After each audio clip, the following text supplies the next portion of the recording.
Hello, my beautiful friends. I'm here today to talk a little bit about The Legend of Zelda: Breath of the Wild.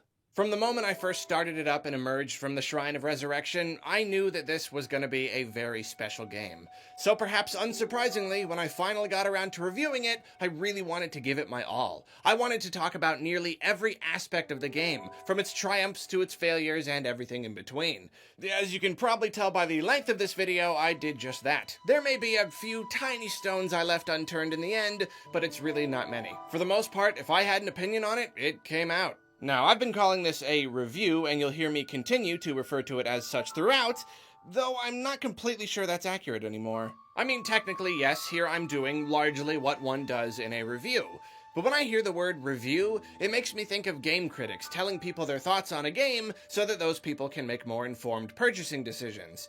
But that's just not what's happening here. Or at least I'm willing to bet that's not happening a whole lot. By now, most people have either played Breath of the Wild or decided that one day they will play Breath of the Wild. And I'd also bet that most people who are willing to watch a video this long on the game are probably not in the teeny tiny camp of people who are still trying to figure out if it's right for them.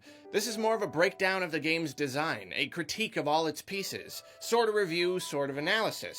So, I've recently decided to rebrand this kind of long-form, analytical, deep dive look at a game to separate it from my regular reviews, thus the title. This review of Breath of the Wild has become a big fat review of Breath of the Wild. A seemingly subtle change, but I think it makes a big difference. Originally, this review slash big fat review what have you was released in 7 separate parts, but here I've compiled them all into one long watching experience. Each part is mostly the same as it was when originally published, though here and there you'll see a few notes and addendums popping up on screen. Not a ton, so don't worry about missing them or anything, just a few bits of info I felt should be added. And naturally, seeing as this is a nearly 3.5-hour video dissecting every element of Breath of the Wild, I'll warn you now that yes, there are spoilers ahead. All of the spoilers, in fact. As I said, when writing this, nothing in the game was off limits, and that included all the mechanics, all the enemies, the story beats, and even the final boss and ending. Also know that while there will always be visual elements to accompany the voiceover, including the aforementioned notes, and maybe a handful of gags that you have to see to get, for the most part you can probably just listen to this whole thing without having to watch. You know, if you're into listening to me talk about Zelda while you clean the house or drive across the state or something. With all that said, I think it's time to get started. Ladies and gentlemen, it is my pleasure to present to you my big fat review of The Legend of Zelda: Breath of the Wild.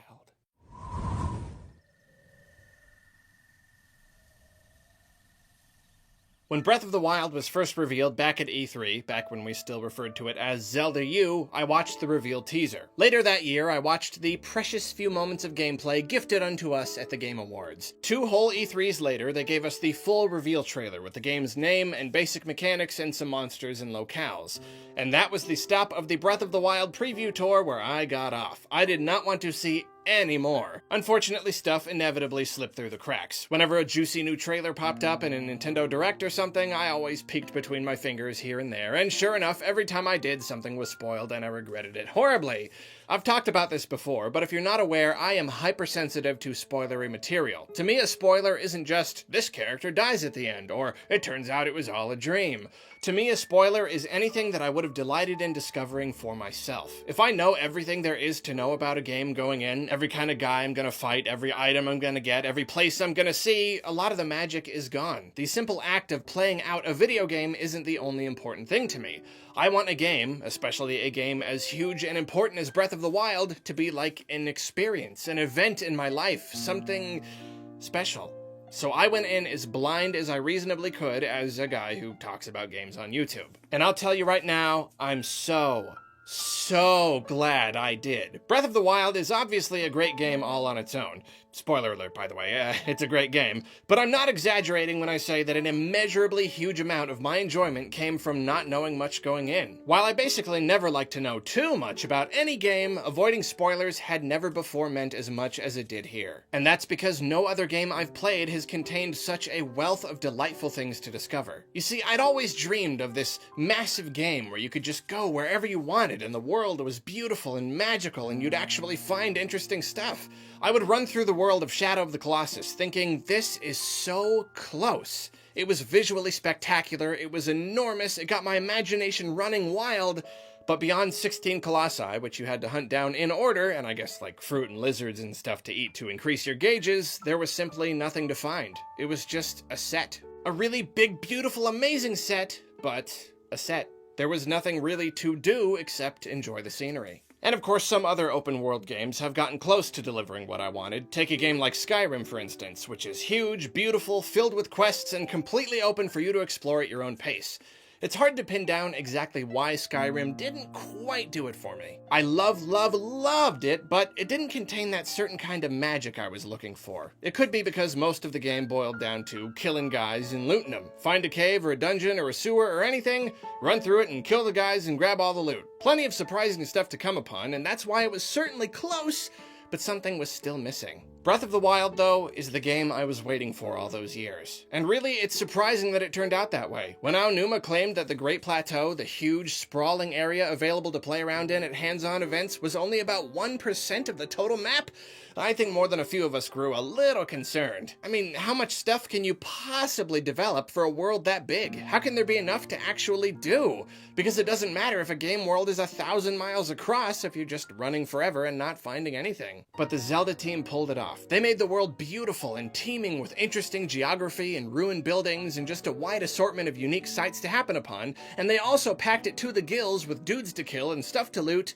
But the two things that make Breath of the Wild the game I always wanted to play are shrines and Koroks. And I think it's because, for one, they're just all over the place. 120 shrines and 900 Koroks mean the world is just packed with them. There's no place in Hyrule where you'll just not come upon shrines and Koroks, meaning that no matter where you find yourself, you're always on the hunt. But more importantly, though, they so perfectly satisfy my exploration craving because they strike a balance between useful and fun to find. See, if useful stuff is scattered everywhere and all you gotta do is pick it up, it's not as fun. The game becomes a collectathon at that point. The idea is just to kind of waste your time. But then if there's stuff that actually takes thought to find, but that stuff isn't really that useful, then, well, what's the point in looking for it? Also much less fun. Shrines and Koroks, though? They're perfect. Shrines because they give you spirit orbs, 4 of which can be exchanged for either another heart container or an extra bit on your stamina meter. Hearts mean more here than they have in any other 3D Zelda by far, and stamina aids in your ability to move through the world, climbing higher surfaces and gliding further primarily. And of course, each shrine is just a fun challenge to beat, which we'll touch more on later, but that's what makes them even more satisfying to find. Then Koroks are great because they increase the number of weapons and shields you can hold, and in this world of breakable stuff, this just makes you stronger. It takes more and more Korok seeds for each pouch upgrade, and you'll be maxed out after getting roughly half of them, but as long as it's making any difference at all, I am pleased as punch to obtain each one. And let's talk some more about why the finding of these things is so much fun, starting with shrines. Out of everything the game offers, shrines keep things the most interesting. They provide the most unique scenarios. They require so many different things of you to be uncovered. It can be rolling a snowball on the right path down a hill so it crashes open a door, lighting some inconspicuous torches, tracking down and taking pictures of statue fragments, defeating a family of Hinoxes, getting a group of Rito kids together to sing a song. The list goes on and on and on. I can't even properly describe how awesome it felt to set foot on Eventide Isle, or in that one place where it's super dark, or in any of the great labyrinths. It was such a huge rush. It was the sense that I'd discovered something really awesome, and was now faced with some sort of fun challenge. Some of these shrines offer nice loot, but for the most part, the prize is always the same: a spirit orb. Again, though, I never care. Spirit orbs are incredibly useful, and earning them by doing all this crazy stuff just makes the whole thing that much more fun. It's this feeling of constant reward, no matter where I'm going or what I'm doing. And you know me, I feel that variety is the spice of video games. If all the shrines are fun and interesting to find, the fact that they come in so many different packages just multiplies that fun. Plenty of them, of course, are simply sitting in plain sight, and this is great. It's something of a palate cleanser between trickier shrines. You don't want to get completely tired of solving riddles and doing obscure stuff, and it's great that you can mark them from a distance so you can just come back to them later when you want to accomplish something a little more straightforward. Plus, seeing them from towers is just exciting. Whenever you stand up on a tower you've just unlocked and you spot all those red blobs all around you, you're invigorated by the task at hand, by the idea of pressing into a gigantic new territory. But, of course, even better, there's this unmatched sense of wonder when you're just running around in the mountains doing nothing and you see something weird and you go, "What on earth is that?" And you investigate for a while, then wonder turns to joy and triumph when you realize that yes, it's a shrine! My first time through, I especially loved Cass's riddles. Most of them were pretty easy to solve, but there were a few that made me feel awesome when I got to the bottom of things. If I had to pick a favorite, it would probably be the one where you have to find a spot where you can shoot an arrow through two of those stones with holes in them. I love to sit around and ponder in any game. I love to stare at a problem from all different angles and think about it for a while. And of course, that was a challenge that was so unlike the rest of them. There were so many that were so unlike the rest of them. Next, of course, we got the Koroks, and it's funny because they're so much less flashy and substantial than shrines. I mean, with one, you've got a jillion-year-old structure rising up out of the earth and taking you down into a trial meant to test the legendary hero with all sorts of weird magical technology, and with the other, you pick up a rock and it's like, poof, haha, you found me, here's a seed, bye! But the effect these little creatures had on me, especially in the early hours of the game, was immense. If shrines instilled within me a sense of wonder, Koroks instilled a childish delight that was just as strong and just as magical. Just like with shrines, this is largely because there are just so many of them hidden throughout the world. Outside of the divine beasts, there is no place in the entire game world where you can't find some Koroks if you look hard enough. It means that running through nearly my entire experience with the game, there was this constant knowledge that I might find something at any moment, a constant need to pay attention to my surroundings. They also act as a system of constant micro rewards for simply running and climbing and looking wherever you can, like a kid playing out in the forest. Climb a mountain? Have a Korok. Look inside a hollow log? Have a Korok. Make your way to the tippiest, most tippy top of Hyrule Castle?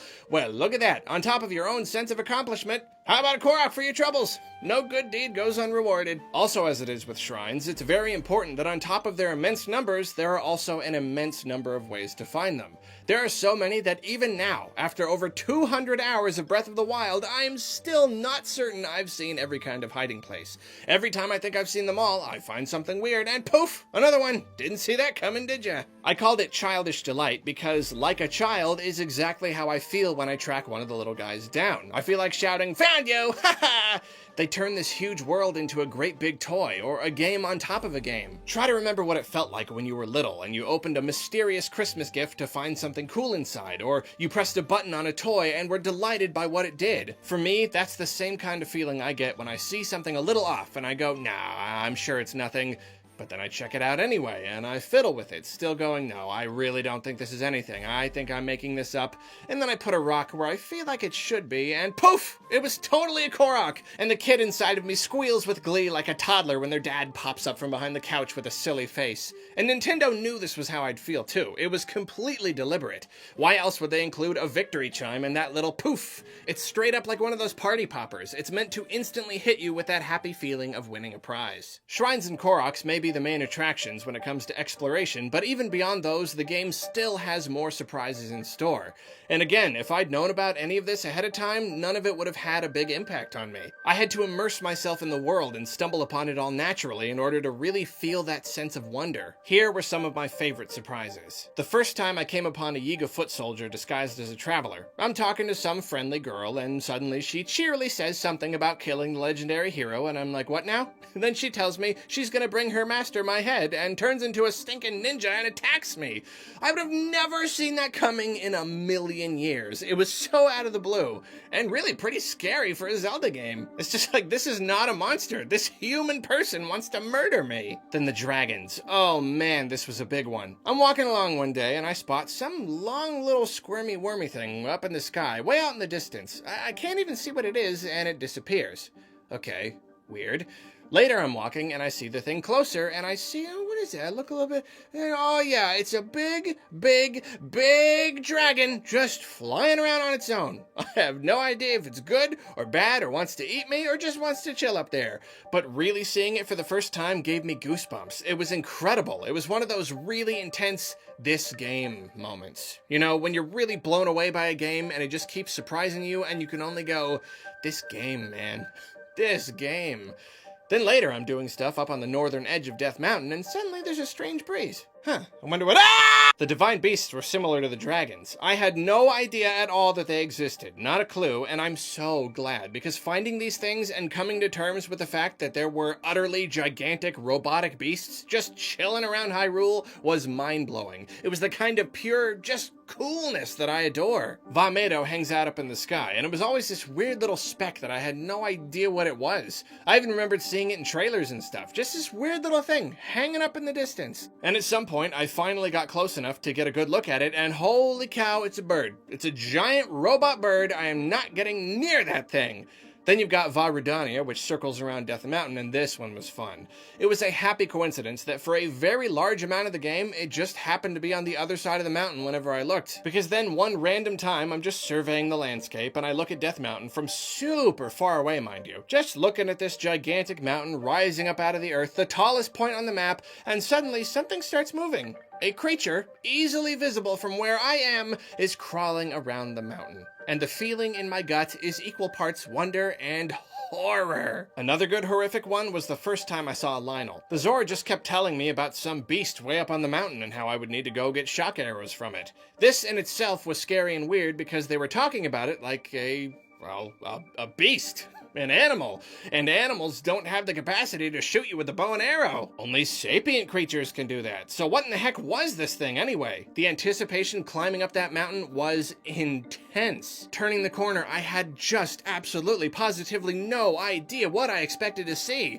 Then, finally seeing it, and most importantly, seeing how easily it could murder me from a mile away was purely terrifying. And I know I mentioned the labyrinths already, but I can't stress enough how awesome they are. I found the one on the top right corner of the map first, and it was this huge, weird square of something out in the distance. I didn't even think I could reach it, but after I flew there, I felt like I'd busted into some weird ancient prison and was about to be blasted by a guardian at any second. It was one of the most thrilling experiences I've had in a Zelda game. Look, I could go on and on, but you get the idea here. I just can't believe they managed to make a game this big with so many things to discover, so many things that are delightful or scary or breathtaking. Again and again and again, you're thrown into scenarios and you just have no idea what's about to happen. If there was one phrase I uttered most during my time with Breath of the Wild, it was, "What on earth?" So many times I would spot something weird and that's what I would say. What on earth?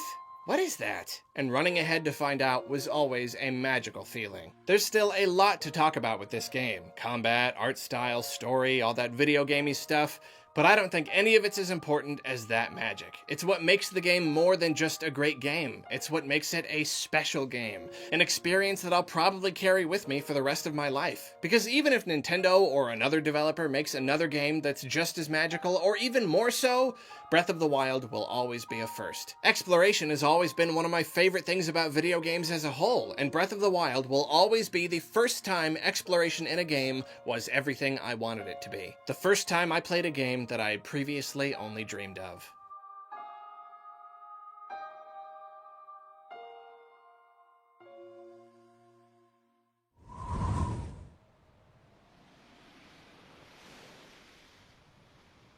For some reason, sound and presentation are often hard for me to fit into a review. I don't know, I think I just focus so much on the gameplay and the mechanics and whatnot that it takes a lot of effort to transition naturally into that stuff. How fortunate then that we've got an entire chunk of this review to talk about it without interruptions. Because oh man, I gotta tell you guys, Breath of the Wild is a pretty game for both your eyes and your ears. But let's start with eyes. Nintendo is used to using below par hardware in order to provide a more affordable console. They've been doing it for over a decade now. They're also used to getting the absolute most out of their hardware in both technical and artistic terms. Breath of the Wild is a classic example of art style winning out over sheer graphical power. Because honestly, on paper, the game ain't much in the graphics department. Character models are a little simplistic, and they use that Wind Waker-esque style of cell shading so they don't have as much texturing or detail. There are no dazzling particle effects or anything like that. Very little of the game's visuals could be considered complex, maybe outside of the humongous divine beasts or something. Performance is really where it suffers most. The frame rate sometimes has a hard time keeping up with the action on screen. It's not usually so bad that it becomes a distraction, but it's certainly not the kind of performance I've come to expect with a first-party Nintendo game. It slows considerably in Kakariko Village, and slows even more in Korok Forest, to the point where I'm honestly surprised they allowed the game to ship this way. It's really bizarre playing a Zelda title where the game stutters this much. The game's resolution ain't the best, but it ain't terrible either. Like many Switch games, it seems to scale depending on what's going on, employing all different kinds of rendering techniques and layers of anti-aliasing and whatnot to different things in order to keep the balance between visuals and frame rate as much as possible. I have no doubt that this often does make things look and run better than they could, but other times it makes things look disturbingly inconsistent. We see patches of textures jumping around and objects with polygon counts that scale up and down very visibly. Now, I can see that this was the sacrifice they needed to make in order to create a world that was constant, truly open. There are no loading screens on this map. You can run from one end to the other, climb the highest mountain, go into a town, a house even, then out again and all the way to Hyrule Castle and up through the entire thing and up to Ganon's weird goopy pod thing, and you'll never have to stop to load once. It really is impressive. And with a world this big, you want to be able to see as much as possible from a distance without pop-in, which means just about everything is always rendered in some fashion if it's visible to you. And that's why you have this active resolution scaling system that makes one thing smooth and one thing jagged and another thing smooth and then jagged. It also makes the landscape, in a way, a little less pretty than it probably could have been. It's certainly pretty for reasons we'll talk about in a bit, but if you saw my first impressions video, you'll remember that I found it a little more muddy than I expected. Distant mountains just look a little bit yucky when you look at them long enough, like when you really focus on them. And let me tell you now, all this bad stuff is leading up to a lot of good stuff, and again, this was all done in order to achieve that complete openness, that ability to look at everything from any angle. They didn't have the benefit of pre-rendering a bunch of perfect picturesque landscapes, and that's of course a very fine trade-off. It means the game performs the way they wanted it to, with little to no pop-in. For the most part, people and monsters are the only things that pop in, though you can usually see them from far enough away that it's not a big problem. The only monster that proves troublesome in this regard is the Hinox. You can be pretty darn close to the thing before, boink, it's suddenly there. And this is of course more of a problem because the Hinox is the biggest baddie in the game. You always want to be able to plan where you're going and know for the most part what you'll find when you get there, but Hinoxes can sometimes surprise you. At least they're always sleeping, so they won't see you unless you run up real close. But seeing one of their big circular sleeping spots ahead of you for ages before the game decides to populate it can be jarring. Enough of that though. Despite the game's visual shortcomings, it's still positively gorgeous. Even if no single piece of it is technically impressive or particularly sharp, all the elements combine together to paint one very beautiful picture. It really is much like a painting in that regard. Up close, the brushstrokes can look pretty rough and nothing is very finely detailed, but when you step back, it all comes together because the artist knew exactly how to achieve the overall image they wanted using all those individual pieces. If there's one single most important element that makes the game look so good, it's probably the lighting. I mean, Breath of the Wild single-handedly taught me how huge good lighting can be in a game. You spend so much time out in the wilderness running around under the sky so that day-night cycle is ever moving, and no matter what time of day it is, you're treated to a visual feast. Cloud cover is basically constant, so you never get plain old bright sun shining on a blue sky. You get beautiful shades of color that paint the world differently depending on where the sun is or where the clouds shift. Rainy weather has never felt more real in a Zelda game. It's never done so much to affect the atmosphere. Running through moonlight is simply stunning, and if you happen to find yourself in view of the ocean when the sun comes up, it's a particularly splendid sight. It doesn't matter how many times I see it happen or how long I play the game. When that sun starts to come up, I stop and I take a moment. I watch the light grow on the horizon, delighting in the vibrant colors as they fill up the sky. And speaking of colors, part of the reason the lighting is so effective is the game's use of a very soft color palette. Gentle greens and browns and yellows make up the bulk of what you'll see in the world above. There are some times when I do miss more vibrant colors. Whenever I use Breath of the Wild footage in a video, I've got to crank up the contrast a good few notches to make it pop a little more on screen. Last gen, the game industry fell into this weird thing where everything was really brown, and I've really appreciated recent efforts to use the full color spectrum. I mean, look at something like Horizon Zero Dawn. It's gorgeous.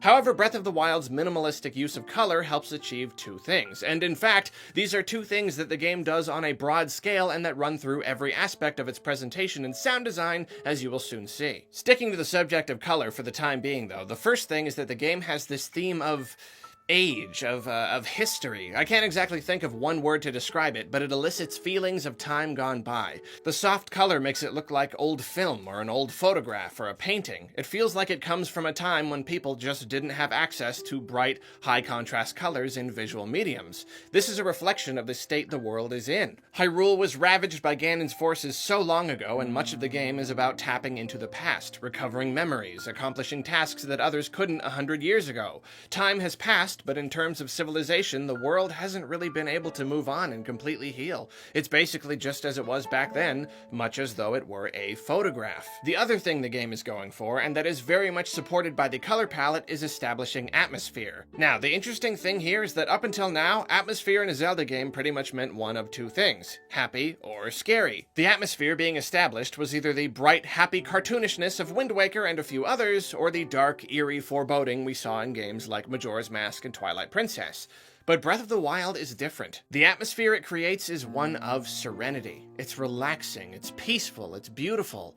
Which is funny because never before has a Zelda game been this dangerous and demanding, but of course we'll really talk about that later. Now, this isn't to say that no Zelda ever has gone for a kind of atmosphere that is neither happy and silly nor scary. It's obviously more complicated than that. But off the top of my head, every instance of a calm atmosphere in a Zelda game, aided by atmospheric music, places that really make you stop and just take it in, they almost always carried something of an eeriness to them. Staring up at the architecture in Ocarina of Time's Temple of Time while the Song of Time plays like a Gregorian chant. It was effective, but also very somber, almost demanding of a respectful reverence. The snowy area in Twilight Princess, it's serene, but danger lurks just beneath the surface. Strange wolves are stalking you, you're chasing a monster, you don't know what you'll find up on the mountain. The list goes on. To my knowledge, the Zelda team has never zeroed in on the sheer beauty of the world and of nature itself as they have in Breath of the Wild. At the very least, they've never featured it as a theme that runs through an entire game. Ganon tried to conquer the world. There was a huge war, tons of people died, entire villages were destroyed, there was fire everywhere, it was a gigantic mess. And yet, the deer don't know that. The grass doesn't care. The sun and the moon keep on going up and coming down. Sure, maybe if Ganon were to finally win and dominate everything before him, nature would have a problem with it, but here, nature is just nature. And nature is beautiful. It's indifferent to your adventuring or all the monsters that are everywhere or the war that went down 100 years ago. It's the same as it is in the real world, and it's a fascinating thing to see in a Zelda game. And of course it makes traversing the landscape that much more enjoyable. That atmosphere grants the player with a near constant feeling of calm. But now that we're past color, let's start talking about art direction. Character designs are interesting because we've got a really big range of complexity here. Hylians and the Sheikah, which for all intents and purposes are Zelda's human characters, are quite plain. Like, surprisingly so. They just look like people without a lot of really striking standout features. And the funny thing is, I kinda like it that way. The rest of the world is so astoundingly beautiful that the people themselves become something like the background. They just don't need to look more detailed than they do, and in fact, this is an interesting thing to look at in past Zelda games. In Wind Waker, for instance, I was fine with weird-looking characters because the whole world was like a colorful cartoon. It all meshed. But as much as I loved Twilight Princess, I remember being a little distracted by some of the characters. The world was dark and largely realistic, but you still had these weirdly cartoony dudes with bizarre faces, and they didn't seem to fit very well. The Hylians and Sheikah in Breath of the Wild are simple, but that perfectly matches the simple beauty of the world. But then, of course, to keep things interesting, you've got your less human-like races, your Zoras, Gorons, Gerudo, and Rito. Imaginary races are what really stick out in a fantasy world, and as such, these are designed appropriately. They really pop, they catch your attention. The Zora and the Rito, fish people and bird people respectively, have very unique designs here. They're much more like animals and less like humans than they were in previous games. I mean, the Rito used to just look like people with feathers glued to their arms and beaks glued over their noses. Here the Rito really look like bird people. The Zora really look like fish people. And there are different designs for different characters using different species as reference points. This Zora's like a hammerhead shark. This one's like some kind of ray. That Rito there is kind of like an eagle. This one is obviously a parrot. then the Gorons look fantastic, as Gorons tend to do. I will say they lack the same creativity seen in Twilight Princess, with the Goron elders in particular, but there's definitely a great range of character models on display. And if there's one thing these Gorons do better than any others, it's convey emotion. Facial animations are superb, and their great big faces show them off better than any other race in the game. Plus, more of them have got hair now. I mean, that sends the personality potential through the roof. Lastly, you've got Gerudo, and the developers obviously had a lot of fun tweaking the original design here. Just like Gerudo of old, they've got darker skin and angular faces with large noses, but much greater emphasis has now been put on their height, specifically how much taller they are than most of the other races. They've also got, well, let's just say, very interesting body shapes. While we're talking about the people of Breath of the Wild, let's talk about the architecture. Each race has its own building style, and every town looks wildly different, adding a nice layer to the world's sense of realism. The Hylians have Hateno, an idyllic little village nestled in the hills, and Lurelin, an oceanside trading settlement. The Sheikah have their mountain village that utilizes ancient Japanese-style architecture. In fact, much like the Yiga clan, who broke off from the Sheikah, their entire culture is very Japanese. Once again, though, these pale in comparison to Hyrule's more fantastical races. You've got Gerudo Town, which is reminiscent of ancient desert-dwelling cultures. There's probably one specific one it's based on, but obviously I didn't pay attention in history class. Is it Egypt? Yeah, it's probably Egypt. That might be the least impressive one, though, and probably because the Gerudo are closest to humans out of the 4 unique races, so that naturally made the designers want to model their culture after real ones. Zora's domain, though, is easily the most impressive. Let me tell you, folks, the Zora have come a long way since living in caves in Ocarina of Time. Here, they're natural architects, and they've built a city above the water in a big mountaintop basin that glistens with luminous stone and other natural deposits. The design is complex and beautiful. It reminds you of the ocean, but it's also sort of futuristic. Easily the most visually spectacular individual area of the game. And it's cool because it reflects the Zora culture. They've got a long and storied history of fighting wars and of heroic champions. They've got a throne room with a monarch who sits on a throne and their ceremonial scepters and all that. It's all very fitting. Compare this to the Gorons, who just kind of live in caves like usual. The style here is much more down to earth. The Gorons don't do fancy. They're practical. They're hard workers, and that's about it. The structures are roughly hewn, and you've got metal bits and equipment lying around everywhere. The lava and the overall on-fire atmosphere certainly make it interesting, but I think going into the game, I was hoping for a little more. The Zoras just set my expectations so high, you know? But even though this is called Goron City, that's really a stupid name because it's not a city at all. It's barely a village. It's very tiny and kind of grouped together. I was hoping for some staggering mountain city with all sorts of levels and stuff to check out like in Ocarina of Time, but I will certainly say this way still works perfectly, and in fact, it's much more in line with what I would expect of the Gorons. It's not even a real gripe, just a little detail the kid in me was hoping for. And lastly, we've got the Rito, who, just like the rest of the races, live in a place that perfectly represents who they are. The Rito are bird people, first of all, and they're also very quiet and dignified. Their village spirals up a huge rocky pillar and consists of nothing more than stairs, landing platforms, and small wooden huts. The whole thing is very modest in terms of architecture. Even the Rito elder lives in one of these little huts, the singular difference being that his is at the top. You can observe the people here living peacefully, most often indulging in quiet reflection, obviously enjoying the view of the surrounding landscape that their towering town affords. Zora's domain blew me away with its architecture, but on a more personal level, Rito Village might be my favorite. I won't try to claim that it's as spectacular, but looking at it from a distance and being in it just makes me feel happy. It establishes such a great mood, and it's the only town in the game that has its own sort of shape that you can see from the distance, you know? Especially when Va Medo perches on the top, it becomes a very unique landmark. So that's all the architecture that the currently alive people of Hyrule built and are currently enjoying, but perhaps even more interesting is the stuff that's been left behind. Ganon was stopped from completely destroying the world 100 years ago, but it was a close thing. The vast majority of the world's structures have been reduced to rubble, and you can find these relics of the past everywhere. And this, of course, ties in both with the theme of age and with the atmosphere the developers were trying to establish. And the atmosphere thing is a huge one. I said earlier that the general mood of the game is peaceful without being too ominous or eerie or whatever, and that's certainly true, but Hyrule's ruins elicit another unique kind of feel. Seeing ruins buried under earth and covered in vines and such is a very peaceful thing in real life, and it's no different in the game. It's all just very still, and even if you don't consciously acknowledge it, you know that it's all been there for a very long time. Time, just as quiet and still as always. But beyond that, there's a sadness that runs through the game. You can see the remains of what this place used to be, and if you think on it deeply enough, you imagine all the people that must have died. I mean, there are entire villages that are just gone. You'll constantly find the broken remains of people's houses, even with some rotted furniture within the crumbled walls. You have to wonder if these people got out in time. I was bummed that I didn't discover this on my own and had to hear about it online, and if you haven't figured it out yet, it's doubtful that you will, so I'm mentioning it here. There's a spot out in Hyrule Field called the Ranch Ruins, and if you look closely, you'll notice that the layout directly matches that of Lon Lon Ranch in Ocarina of Time. Obviously, because of what we know of the timeline, these aren't actually the ruins of that exact version of Lon Lon Ranch, but the callbacks still made me really stop and think when I went and checked them out. It was legitimately heartbreaking to look at the rubble and remember how it once looked. These weren't quite as emotional for me, but Hyrule Castle and Hyrule Castle Town are also very sad. This was once the heart of Hyrule, and this heart has never been depicted so grandly as it is here in its destroyed state. The castle is gargantuan and beautifully constructed. Even ruined and crumbling and covered in black gunk and crawling with baddies as it is, it's a sight to behold, and the sheer size of it once more reminds you of just how many people once lived within the walls. In addition to ruined structures, there are also remnants of the war scattered throughout the land. I can't stress enough how important this addition is to the feel of the game.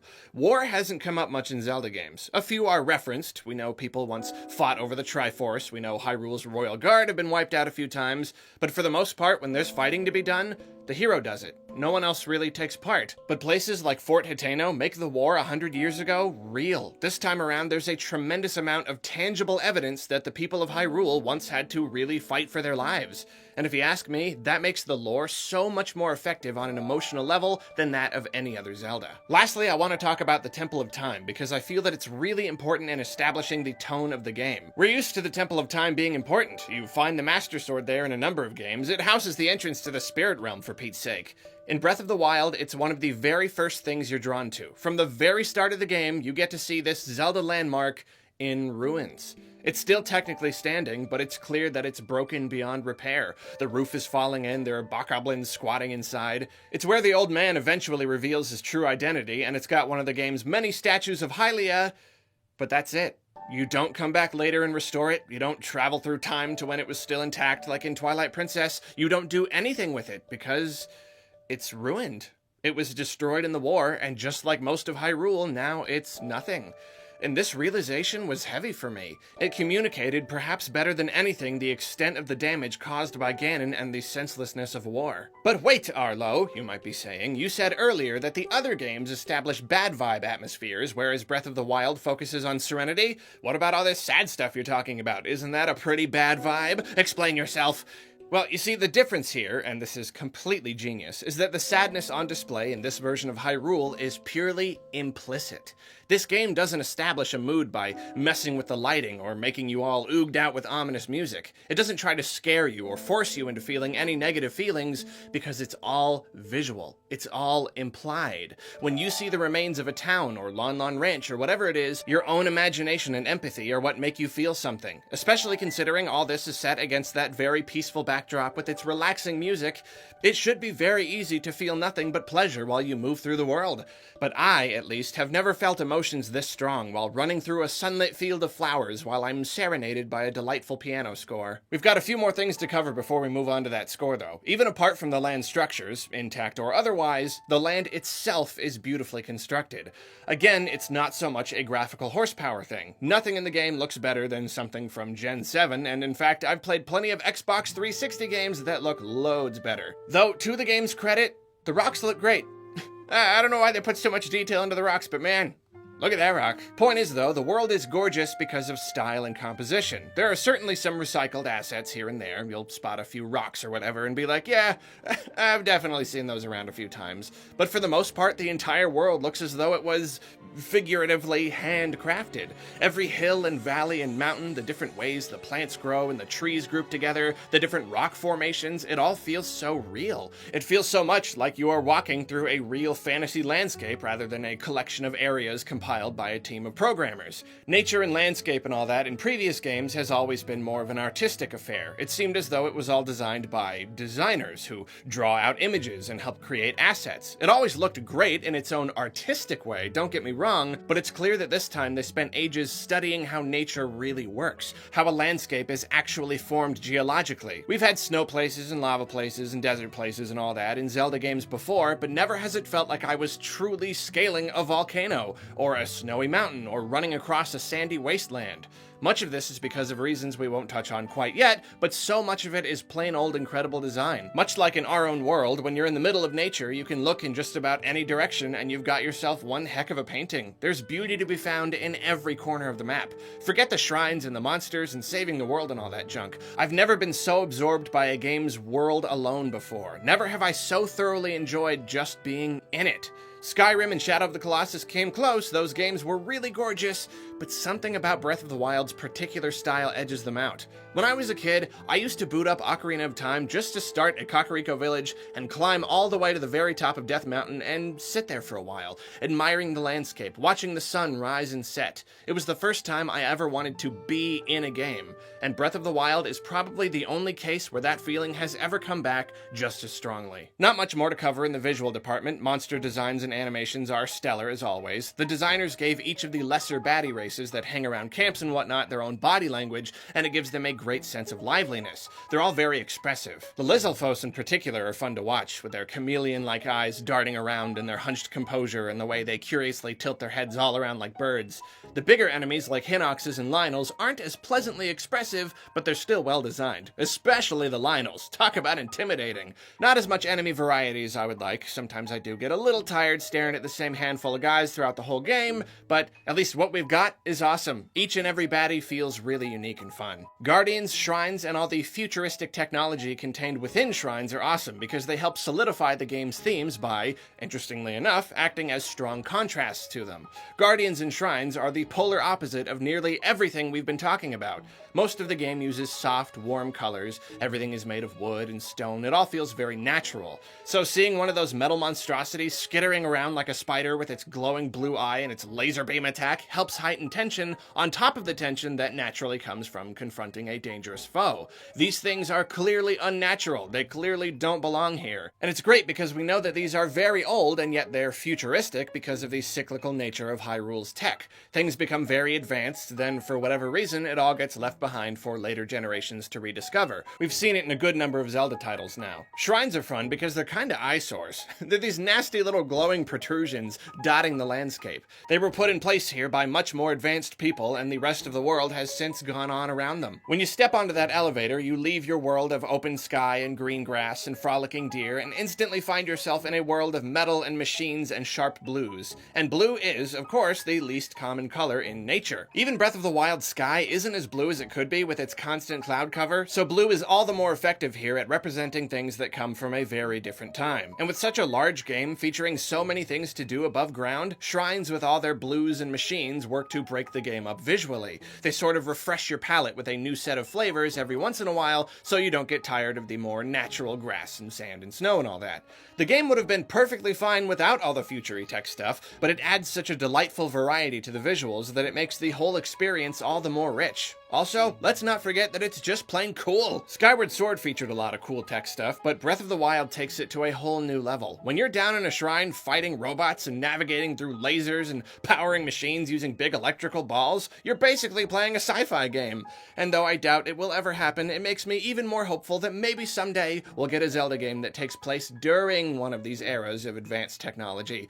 Cyberpunk Zelda, I want it so bad. Finally, we come to music and overall sound design. I don't have too much to say about the sound effects because this is a Zelda game. Even all the way back in Link's first 3D outings with sound as limited as it was on the N64, the game sounded great. These guys know Foley work, and they know how to perfectly blend it all into their games and make it sound very natural. Breath of the Wild is of course no exception. There are thousands of different sounds subtly layered into the game, and it's all so natural that it's easy to forget that this is a game you're playing. That when Link Link performs a certain action, that action only makes a noise because someone recorded a noise and stuck it into the code and told the game exactly when to play it. It feels like it just happens on its own. Like, yeah, of course it makes that sound when Link puts away a weapon or throws a rock or whatever. The music, though, does deserve a bit of a closer look. Like most things in the game, it matches the two main themes, age and serenity. For the first time ever, the piano takes center stage, versus other Zelda games which have most prominently featured more traditional orchestral instruments such as horns and violins.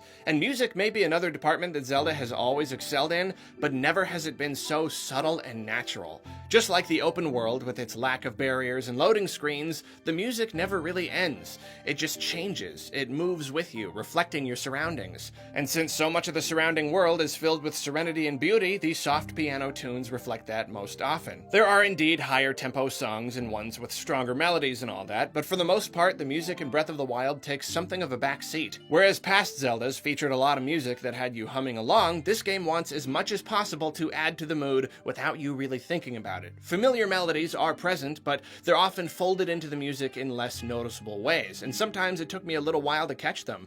And while sometimes I do miss having the more prominent tunes around, I can't deny the effect this style has on the game's atmosphere and feel. The developers already achieved so much in the visual department, and the music just ties it all together beautifully. It's the sort of thing that I imagine took a long time to experiment with and put together, as there are any number of elements that could have broken the mood if done just a little wrong. And like I said, the music also ties into the age theme. This is pretty interesting, and I'll admit, maybe this wasn't intentional at all, and I'm the only one that feels this way, but a lot of that has to do with the use of the piano. From our perspective, the piano and other orchestral instruments were all invented hundreds of years ago. They're old, basically. All of them, in theory, should be able to convey a sense of age. They're almost exclusively used to score movies and shows and games that take place in the past, at least in the Western world, but Breath of the Wild uses its piano in a different way. Instead of emulating the long-ago days of grand classical music, it sometimes emulates a more recent time. More frequently being used as a solo instrument versus violins and horns and all that, it suggests a greater level of intimacy that calls, to my mind at least, the idea of smaller-scale storytelling as seen in the 18 and 1900s. Picture plays and silent movies where the pianist sits off to the side and single-handedly scores entire productions. This is where the age theme comes in, which is funny because Breath of the Wild sometimes alludes to events that took place untold thousands of years in the past, yet like I said, its color palette often brings to mind old photos. There's a really big emphasis on what happened 100 years ago. And here's a detail I didn't mention before, but whenever Link recovers a memory, there's this effect that makes it look like an old silent movie for a second. Silent movies were being made about 100 years ago now, which makes this even more appropriate, seeing as Link's memories were a century old. Back to the music though, the piano strengthens this concept. It conveys a sense of age by subconsciously stirring up images of plays and silent movies in my mind. The single greatest example of this is the theme that plays when you encounter a Guardian Stalker. In any other Zelda game, spotting a foe like this might have just started up more of those horns and cellos, but here we get exactly the sort of jaunty piano tune you would hear in an old film about cowboys and bandits. Imagine an old-timey melodrama where a mustache-twiddling bad guy ties a helpless gal to the railroad tracks. Or imagine a kid up on a stage running around in a Guardian costume while their teacher pounds on the piano off to the side. That's what I think of when I hear the Guardian music. Now, the whole theme does include more than just the piano. It has a handful of future-y touches, and there's a violin in there helping carry things along, but that piano is at the forefront, especially right at the start when one of the things first spots you. That 5-note motif just pounds away repeatedly. And they could have easily ditched the piano entirely and use nothing but futuristic music here, like the kind they put down in the shrines. These Guardians are way older than just a century or two after all, yet they tie into that story of a Hyrule at war from 100 years ago, and because of my subconscious associations with that kind of piano tune, they feel like they fit more with the theme of age than if the style had been purely futuristic or even something actually older like a regular orchestration. Perhaps it's because I'm so used to futuristic themes being tied to big robots, or maybe I'm desensitized to traditional orchestral music, I don't know, but this unusual style is really effective. It makes me imagine how 100 years after the events of Breath of the Wild, people will be telling each other stories about how Link fought the Guardians. Finally, one more notable thing Breath of the Wild does in the music department is using very ambient sounds and instruments. Plenty piano, as we've established, and plenty of instances of more traditional instrumentation as well. But listening through the soundtrack, I'm amazed by how much of it truly falls into the ambient category, like the kind of stuff you hear in various genres of ambient music. music, sounds that you can only get using a computer to generate waves and shift and stretch stuff in all sorts of weird ways. This naturally adds hugely to the serenity, and the fact that it's a pretty new thing for Zelda games increases the impact it has. Its otherworldly nature lets you know that you're playing a very different kind of Zelda game. And the funny thing is, despite how awesome I think it is, it took me a long time to notice. It's extremely subtle, and sometimes when music complements gameplay and a game world perfectly and helps establish just the right mood, I don't even notice that it's there. It affects me even though I'm not really thinking about it. And I tell ya, that is the mark of an awesome soundtrack right there. When taken as a whole, Breath of the Wild's presentation is really something else. It's easily the most ambitious Zelda in terms of how much love and care and time went into it, and how it all ties together. It's the most stylistically cohesive by a wide margin. The atmosphere it establishes is something truly special, and never have I played a game that made me stop and marvel as often as this one does, even on other, more powerful systems. The dev team made so much out of relatively little, and more than ever, they've shown that yes, these games are art, and yes, the people working on them are artists.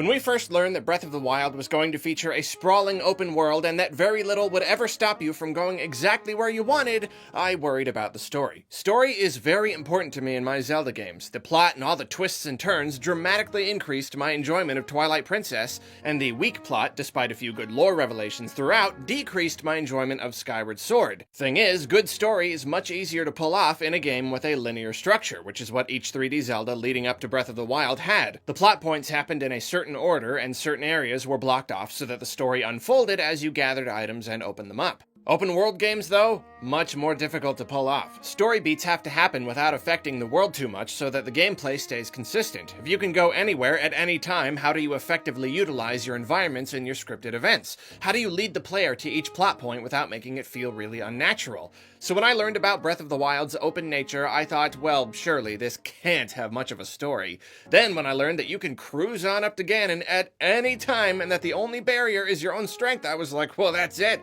There's clearly not going to be a plot at all if it has literally no bearing on beating the game. Then when I finally played it and saw how the story was handled, I was equal parts relieved and disappointed. Let's go over the good first, though. I will say that the formula the team came up with to tell their story was perfect. So much of the magic of the game comes from stepping out of that shrine with little more than a pair of pants and having no idea what's going on. From the very beginning, Breath of the Wild excels at passive storytelling. And while I don't mind being told a story actively, there's a certain charm and a sense of mystery that comes with being led to uncover things yourself. And in fact, this style helps complement the overall mood the game is going for. Take Metroid Prime, for example. When they're at their best, the Metroid games instill a sense of isolation in the player, and Prime is no exception. Samus is on this planet, its original inhabitants long gone. Apart from the native animals and her enemy, she's alone.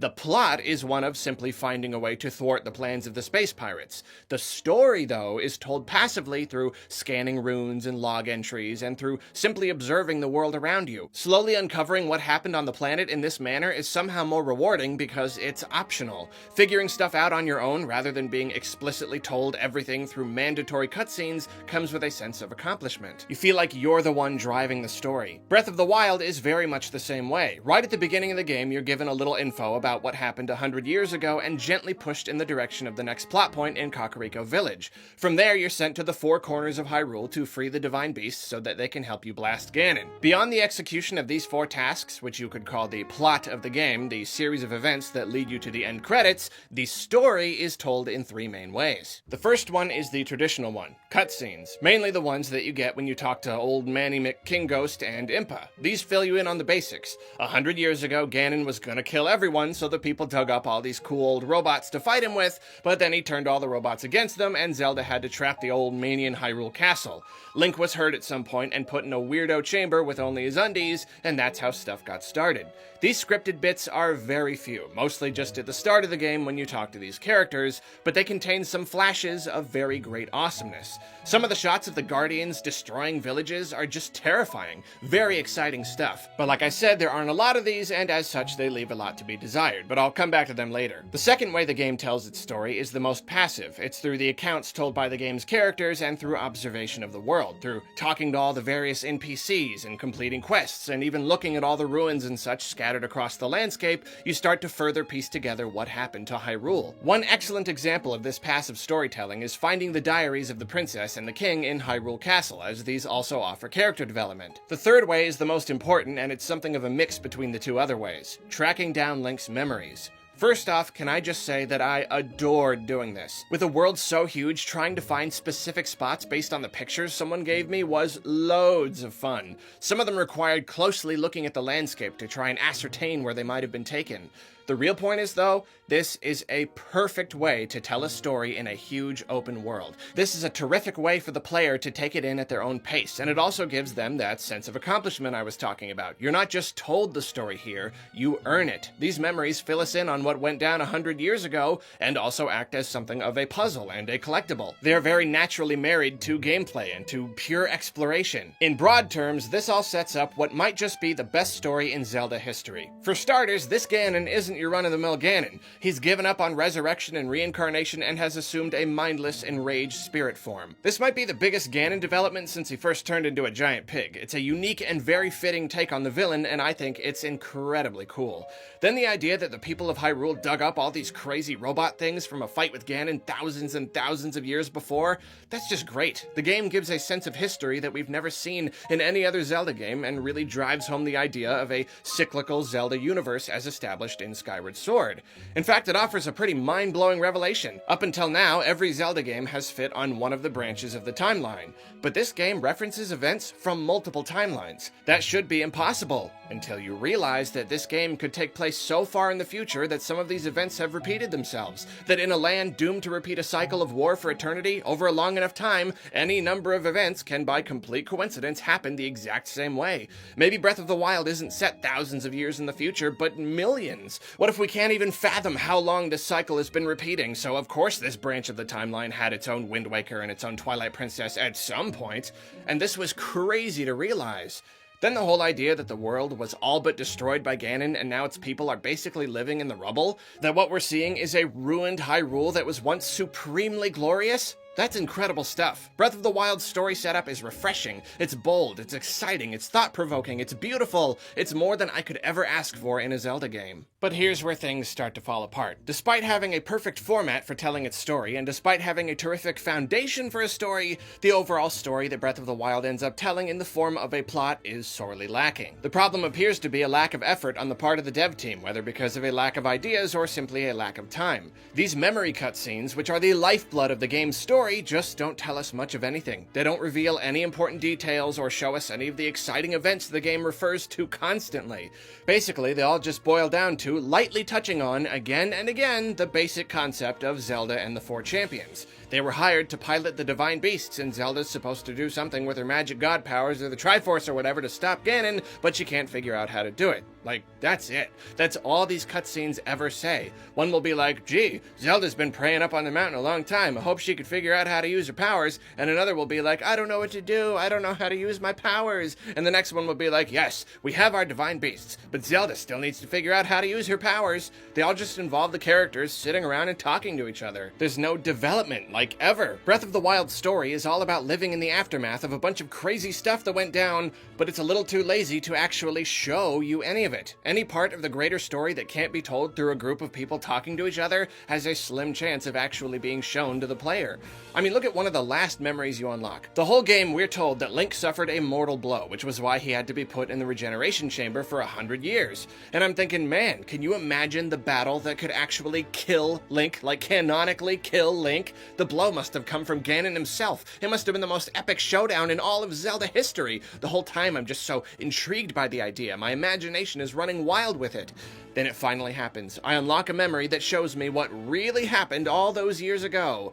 And the memory shows Link, already wounded, falling on the ground. Zelda saves him from some guardians with her powers, and this is actually some of the best we get from these memories. This is a little bit of action, but then that's it. Nothing of the fight that actually wounded him, and I guess it was just some guardian or other monster that did it. I don't know, maybe a bokoblin. Nothing about Zelda's eventual confrontation with Ganon, which is another thing I've been wondering about all this time. We don't even get to see the champions getting killed.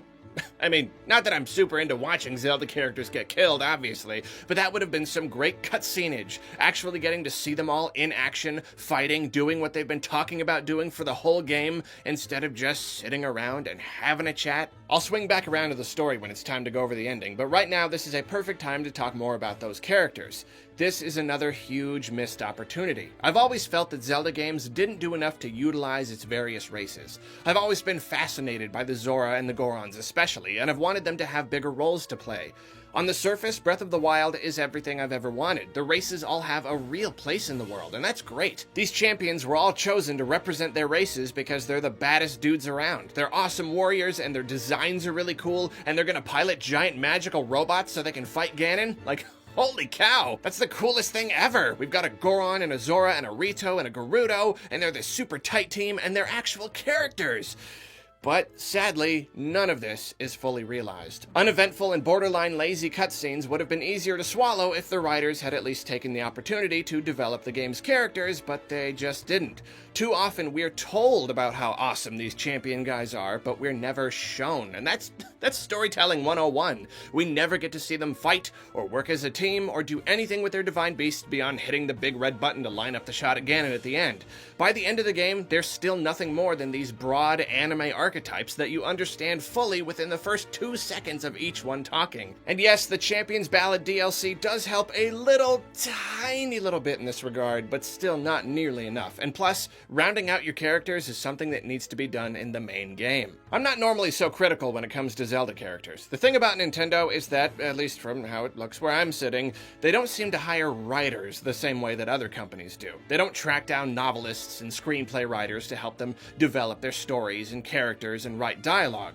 They seem to do all that stuff internally. The designers just seem to kind of work out the stories on their own. And I could be totally wrong on this front, but that's the way it feels. That's why the stories and the characters, while often pretty good, are rarely more than just that. They have a bigger impact on me because I love the series and the universe so much that I think I'm a little more forgiving, but if I'm honest, it's never great. Without the great gameplay to back it all up, Zelda's stories are relatively blah. Gameplay comes first, story comes second. That's just how Zelda is. The thing about Breath of the Wild is that it had so much potential in this regard that I found it harder to forgive the mediocre story and characters. The champions and their whole thing, it's just so cool. So when none of it really panned out by the end of the game, I found myself pretty irked. It's a major weakness in an otherwise phenomenal game, and it just feels like they could have done at least a little more quite easily. Like I said, the way it tells its story doesn't just feel minimal, it feels lazy. I know it's fairly time-consuming to animate a cutscene and all that, but this is Zelda we're talking about. These are probably Nintendo's biggest games in terms of production values.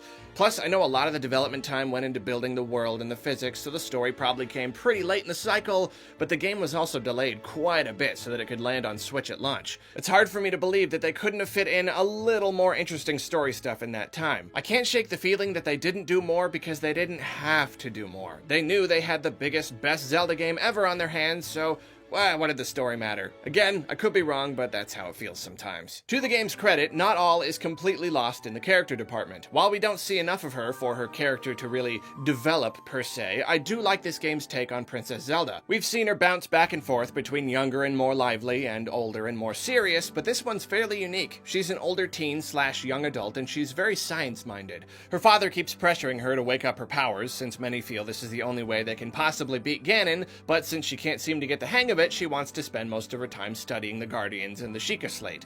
In fact, this rare presence of the King of Hyrule is much of what gives her character. So far, we've only ever seen the king in Wind Waker, and this time around, he's actually like, Zelda's dad, the king and the princess. He sort of had the same role in Skyward Sword, but he was hardly a king at that point, really more of a mayor or something. Like less of a king and more just Zelda's dad. But this feels like a new dynamic, and the conflict it causes drives her character. Because of all this, she's definitely a highlight in a game that otherwise doesn't do much work to establish or develop its characters. I also really like how they handled Link this time around. As a character, he's still a big hunk of nothing, as I'm sure he'll always be, and hey, I'm fine with that. But I like that his origins are different here. We aren't with Link as he wakes up in a small village somewhere, and we don't lead him to his destiny to be the great hero of Hyrule. He already is the hero. This Link has a history with the other characters. He was actually a trained knight working for the royal family. This not only gives us an actual reason for him being so good at fighting already, but it also enables a lot of unique character interactions. The main characters know him already, so there's less of that, "Oh, you're wearing green clothes, you must be the hero," that's been done to death by now. And really, just the fact that he has a background makes him feel like more of a real person. I don't mind Link being the voiceless avatar, but it's just nice that they did something different with him in this game. They made him a little more real. Before we move on, I do want to mention the voice acting. I technically should have put this in the part of my review on sound design, but I think I'd like to talk about it here while I'm going over the game's characterization. As you know, this was the first Zelda game with voice acting beyond a few words shouted by fairies, stuff like that. And now that we've experienced it, I think I can officially say Zelda does not need voice acting. It did absolutely nothing for the game. I will be fair though, part of the problem is that this was a half-hearted effort. Only the major cutscenes are voice acted, and the entire rest of the game is done with the usual text. It's not a crime or anything for a game to feature voice acting and supplement it with text, but in this case there's little enough of it that I fail to see the point. And in fact, the transition from one to the other often feels a little jarring, almost like it was added as an afterthought. It also doesn't help that the mouths weren't reanimated to fit the English dialogue, and that none of the voice work is particularly good. I mean, none of it's terrible, but it's dripping with cheese for the most part. Very silly and not very well fitting. It's one of those things where it's like, if you're gonna do it right. Try to get actors for most, if not all, of the dialogue. Yeah, I know that idea is pretty daunting, but it's another one of those things that other big studios do all the time. And work really hard to get some top-notch actors while you're at it. Another thing that's tricky, but can be done. People do it. Otherwise, just don't bother. And again, for the record, I'm still fine with them not bothering. I've never felt that Zelda needed voice acting, and bad voice acting messes up the feel of games often enough that I think I'd just rather not even take the risk with my Zeldas. They're too important to me. So, now that we've done it, we've seen how it works. If Nintendo wants to put this little experiment behind them in the future, I'll be perfectly fine with that. Their call though, I guess. So now we come to the low point of a section of this review that's already been pretty darn critical. That ending. It's bad, folks. Real bad. I had heard from multiple sources that it was bad, and even with low expectations, it still managed to disappoint me. But let's go at it from the beginning. You climb Hyrule Castle and find this big Ganon monster in a weird cocoon, which I actually thought was really weird and surprising and cool. He comes out, and it's an actual boss battle, which is great because the rest of the game doesn't really have a lot of good boss battles, which is something we'll touch on later. After this is the obligatory final form section that's pretty much series standard at this point. It's a trope, but you know what? It's a trope I like. A lot of people didn't like this section because it's kind of shoehorned in there, and there's no real challenge to it. You just ride around popping off arrows, and there's like no chance he can ever hit you with his big zappy attack. It's purely for show, just to give you one last exciting little cinematic thing right at the end of the game. And it's totally silly, but I like that. I was gonna be pretty disappointed if the first form was the only one, so I enjoyed the whole light arrow thing, especially with the extra cool slash silly move right at the end where you fly up on the gust from the fire and hit him right in the head. It's just fun. But it's what comes next that I have a serious problem with, because what comes next is the worst possible thing they could have put at the end of the biggest, coolest Zelda game ever. Nothing. Okay, before we really get into this, first, let me tell you a little story. It's called The Ending of Ocarina of Time, the first 3D Zelda game ever on hardware that's super old now, way back when developers were used to spending a lot less time and money on their games. Link beats Ganon, and the sages seal him in the Dark Realm. The job done, Zelda then returns Link to his own time so that he can live his full life. After that, we're treated to one of those end credit sequences where the camera just sort of pans around the game's locations. A relatively cheap method, I'll admit, but an effective one as it reminds us of all the different stages of our journey. Also, we can see that these places are completely empty of people. Then we see a bonfire and soon learn that all the different races of Hyrule have come together to have a great big party celebrating the end of Ganondorf's reign of terror. We get to see all these characters from the game chilling together and having a good time. Then we see the sages watching over them and they fly away. And shortly after, we come to the pedestal of time where Link has just replaced the Master Sword, creating an entire new timeline in the process, I'll note. Then his fairy companion flies away, which will directly lead into the events of the game's sequel. After a false ending, finally we come to Zelda's little garden, where Link walks up to her. Does she remember everything that just happened? Is a Ganondorf from this earlier timeline perhaps on the other side of that window? What will they say to each other? It's a mystery, for that is where this story concludes. That is an ending. Now let's take a look at Breath of the Wild's ending. Link beats Ganon and Zelda pops out and finishes him off. Then she asks Link if he really remembers her, and they look at Hyrule Castle as the king and the champions look down on them. Roll credits. Black background with a handful of static snapshots from the game's cutscenes. That's the ending. Thanks for playing, I guess. Whoa, okay, that's not the whole ending, I'll admit. You got me. If you unlocked all the memories and freed all the divine beasts, and really, who didn't do that before fighting Ganon, you get the real secret ending after the credits. Here, Zelda talks to Link about how they can rebuild Hyrule. She makes a little reference to hearing Fi in the Master Sword, and that's a nice little nod to Skyward Sword.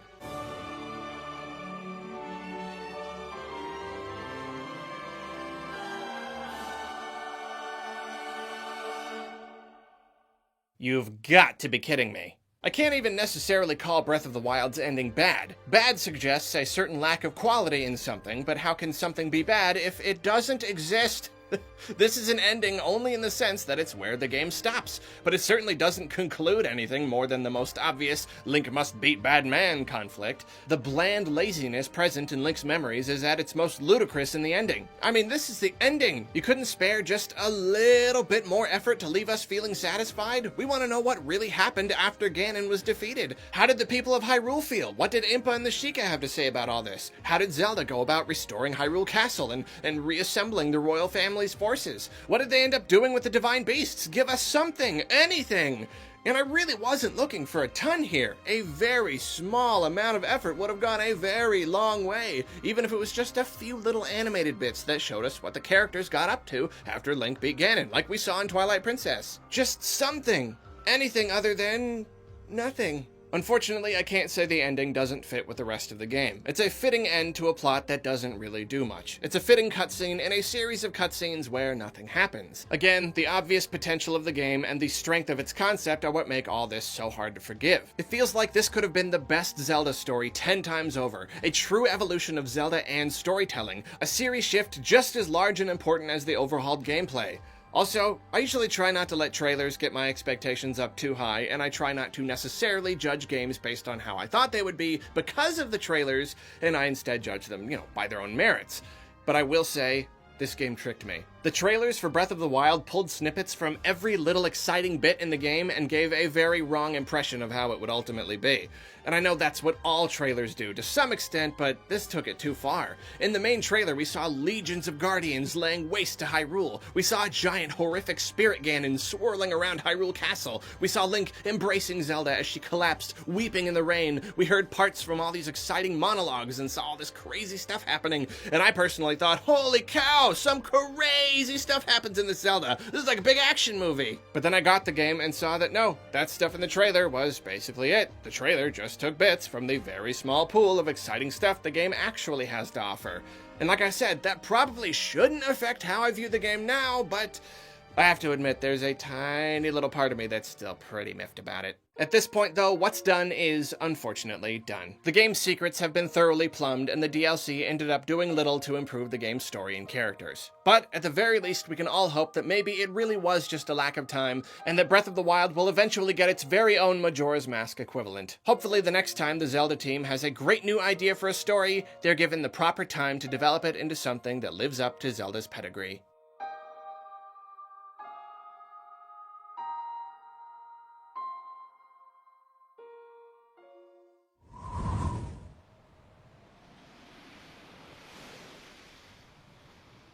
Breath of the Wild is without a doubt the most difficult 3D Zelda, and probably the most difficult Zelda period since the first two games on NES. And when I say difficult, I don't necessarily mean it's hard to figure out or has hard puzzles, I mean it kills you a lot. Difficult in the sense that stuff makes you die more than in other Zeldas, in combat and out. I mean, 3D Zelda games in particular haven't traditionally provided much challenge in the past. Majora's Mask required a lot of careful planning and time management, and Skyward Sword could be hard as heck when the motion controls weren't working working properly, but really, combat has for the most part been really easy, with hearts aplenty. The addition of hero mode has certainly helped in this regard, but in most games, unless you're facing a ton of foes all at once, it's a simple matter of protecting yourself and striking when you get the chance, or using an item to open the baddie up. Taking damage comes less from a difficult fight and more from a lack of patience and a desire to just swing your sword like crazy. Breath of the Wild takes the series in a whole new direction. Firstly, it's interesting to note that it's the only Zelda game where it starts hard and only gets easier the longer you play. Like when you boot it up and you don't have anything and you don't know what you're doing, it is hard as heck. But the more you play and the stronger you get, the easier it is to navigate until you reach a point where you can blast through every baddie you come across. There's a slight element of easier as you go in other Zelda games only because when you start a file, you've usually only got 3 hearts, meaning you can only take a few hits even from little guys. Once you get a few extras, it becomes easier in a sense, though of course the challenges and the baddies do ramp up as you go, as is traditional. In Breath of the Wild though, if you take your time like I did, it really does just get easier the whole way through, even with baddies ramping up. I'm getting a little ahead of myself though, I'll talk more about progression in a bit. Right now I want to focus on that more difficult early stage of the experience. I'm talking about the Great Plateau, where the game starts. When you wake up, you're given some clothes that offer very little protection and you're spat out into the world. And considering some Zelda games are infamous for having hours-long opening sections where you've got to do loads and loads of busy work before you can even get a sword, Twilight Princess, anyone? The Great Plateau slaps you right in the face with the realization that this ain't the Zelda you're used to, son. There's no hand-holding here. We ain't giving you nothing. If you want to do something, you gotta figure out how to do it, and you've got to be good enough to do it. No Master Sword, and not even so much as a wooden practice sword. Nope, you just start out picking up sticks and hitting monsters with them. If you want better weapons, then you have to win them or steal them from those monsters, or if you're lucky, find them hidden in chests. Then of course you find that all weapons break after a while. Here at the beginning of the game, sometimes after only a few hits. So this keeps you moving, fighting to earn enough weapons to protect yourself with. Again, weapon breakage is something I'll talk more about in a bit. There's so much to all this that it's really hard not to get ahead of myself. But anyway, one really big thing that makes the game harder at this early stage is the complete and utter lack of recovery hearts. You don't get them from downed enemies, you don't get them from grass or pots, you can't find them anywhere. They don't exist in this game. This is the case in the hero modes from previous games, but this time it's like that right in the base experience. If you want to heal, you've got to gather food and eat it. Nothing responds either, at least not this early. For me, Blood Moons came much later. When you pick up an apple and eat it, it's gone. And it's not like there isn't enough food on the Great Plateau, but it's certainly not something you can farm infinitely or find instantly no matter where you are. This gives you a real, actual need to be careful, and when you make a mistake and get hurt, you've got to work to make yourself well again. And that happens a lot because, like I said, this game likes to kill you. There was a really big moment for me within maybe the first half hour of the game. I was wandering around and came to a cliff. I wanted to know what was at the bottom of the cliff, so I did what I would do in any Zelda game. I jumped off, and I died, and I was like, oh, that's what kind of game this is. All at once, I understood. I realized that it wasn't gonna baby me like the other Zeldas. I wasn't some indestructible superhero. I actually had to try, like a real person would. And that was just incredible to me. It was such a huge revelation. It was invigorating. It's pretty funny splatting off a high cliff and having such a big whoa moment. It should be obvious that when you jump off a cliff, you go splat, but this was such a new thing for Zelda, and it said something. I knew from that moment on that this game would require a lot more of me, and I would go on to discover that, yeah, I was right to think that. Another big moment was when I figured out how to cook, which you might have heard me talk about in my first impressions video way back when. The game does tell you how to perform all your basic actions, but some of the deeper stuff is harder to figure out. The mysterious old man can be found in a few different places, and he gives you some pointers, but probably like many people, it was a good while before I found his cabin, which is where the game gives you a little rundown on cooking. Here's how it went with me. I wanted to go up the snowy mountain to reach one of the shrines, but I couldn't because it was so cold that I constantly took damage. This was another really big revelation of how harsh the world could be. So I fell back a ways to this very conveniently placed enemy camp. After clearing out the enemies, I found these peppers that claimed to help fend off the cold. Thing was, just eating them raw didn't seem to work, and there didn't seem to be an option in the menu to combine them into dishes. There was a cooking pot in the camp, so I figured, okay, maybe I need to cook them in this pot. But again, there was no command for it popping up, so I thought, well, maybe it needs fire. It felt like a long shot that any of this would work, but I jabbed the nearby campfire with a spear, and sure enough, it caught, and then I jabbed the pot, and sure enough, it lit that fire. I still couldn't get it to work though, and I kept thinking I must have needed the ghost guy to tell me how to cook before I could do it, or give me a special spoon or something that let me do it. But then I was playing around in the menus again when I saw that I could hold items. I didn't know exactly what that would accomplish, but I soon found that I could hold multiple items at once. Then, there was my command! I had to hold the ingredients and chuck them into the pot myself. So I mixed my peppers with some other stuff and made a potion that let me push into the cold area, and that whole experience was immeasurably rewarding. Especially after playing a game where on one of the last dungeons in the whole thing, your companion has to stop everything to remind you that you can shoot arrows to hit switches. This was just incredible. The game didn't hold my hand. It didn't explicitly tell me what to do and why I should do it. It didn't halt my progress until I jumped through the right hoop. Despite the fact that I missed the place where it would have taught me in a more direct manner, it gently and naturally led me to learn all this myself. It presented me with a need, then gave me the tools to figure out how to meet that need. And golly gee, you know what they call that? Good game design. And really, the whole plateau is like this. It's intricately crafted to teach you nearly everything you need to know about the game. It technically is a starting area that you can't escape unless you complete certain tasks, but it never feels that way. It's only a tiny chunk of the map, but it still feels massive, especially the first time. It's so big that I didn't mind exploring it one bit. I spent hours and hours on it before moving on. That's a tutorial right there. That's a tutorial done right. It shows you rather than just telling you. It teaches you how cruel the world can be, but also how you can get by. You want to learn because learning is necessary to survive, and never has Zelda offered us such a compelling world to explore and survive in. Back to difficulty though, one thing that makes this game the most challenging 3D Zelda yet is naturally the combat. Like I said, combat up until now has been fairly straightforward, and as long as you were patient, you wouldn't take much or any damage. Skyward Sword was definitely different. It required properly executed motion-controlled strikes in specific directions, and just swinging your sword around wildly wouldn't get you anywhere. I can sort of applaud this aspect of it, but I think the overall execution was lacking. I want my fighting to actually take effort, though not the kind of effort that makes my arms tired and makes the game significantly less comfortable to play.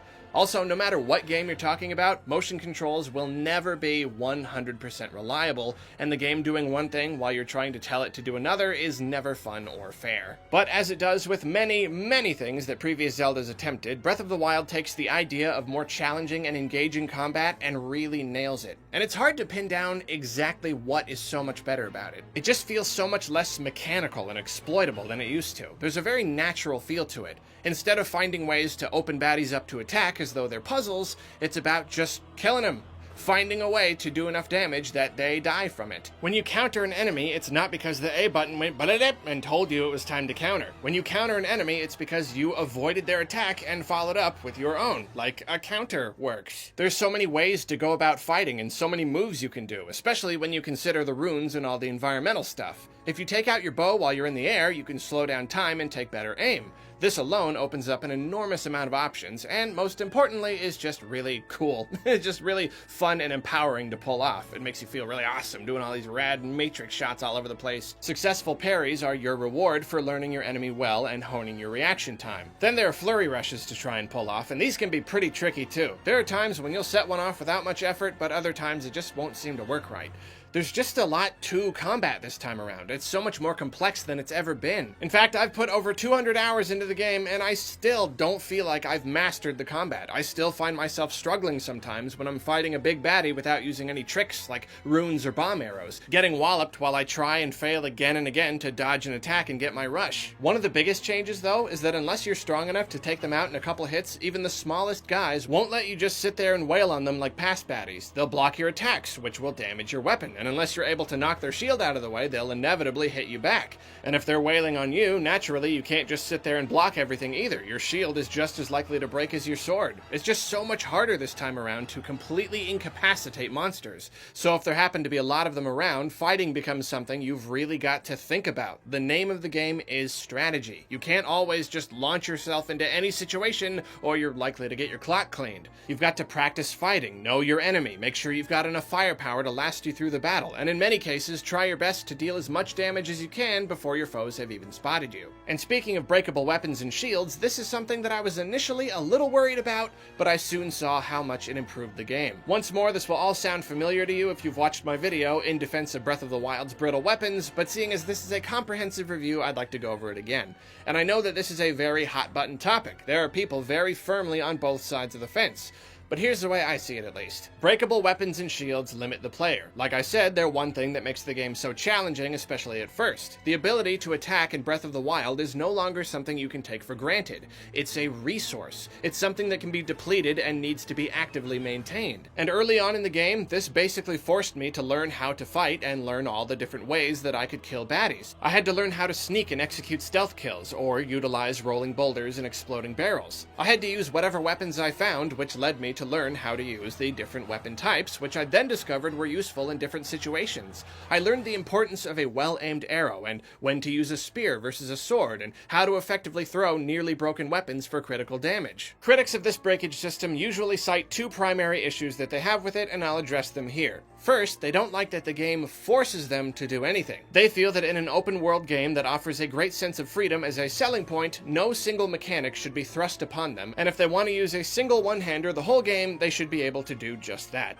And I kind of see where they're coming from here, but I just can't agree. Being limited and disadvantaged is one of the things that makes Breath of the Wild so refreshing and unique. Do you really want to just play the same old Zelda where you go around trouncing every single guy you come across? Because that's what it would be like if you had even one decent unbreakable sword at the very beginning. It would completely destroy the very delicate balance of difficulty that the Zelda team crafted here. Encouraging you to adapt and try new things is a very deliberate design choice that helps distinguish the game from past entries, and all that would go out the window if your weapons didn't break.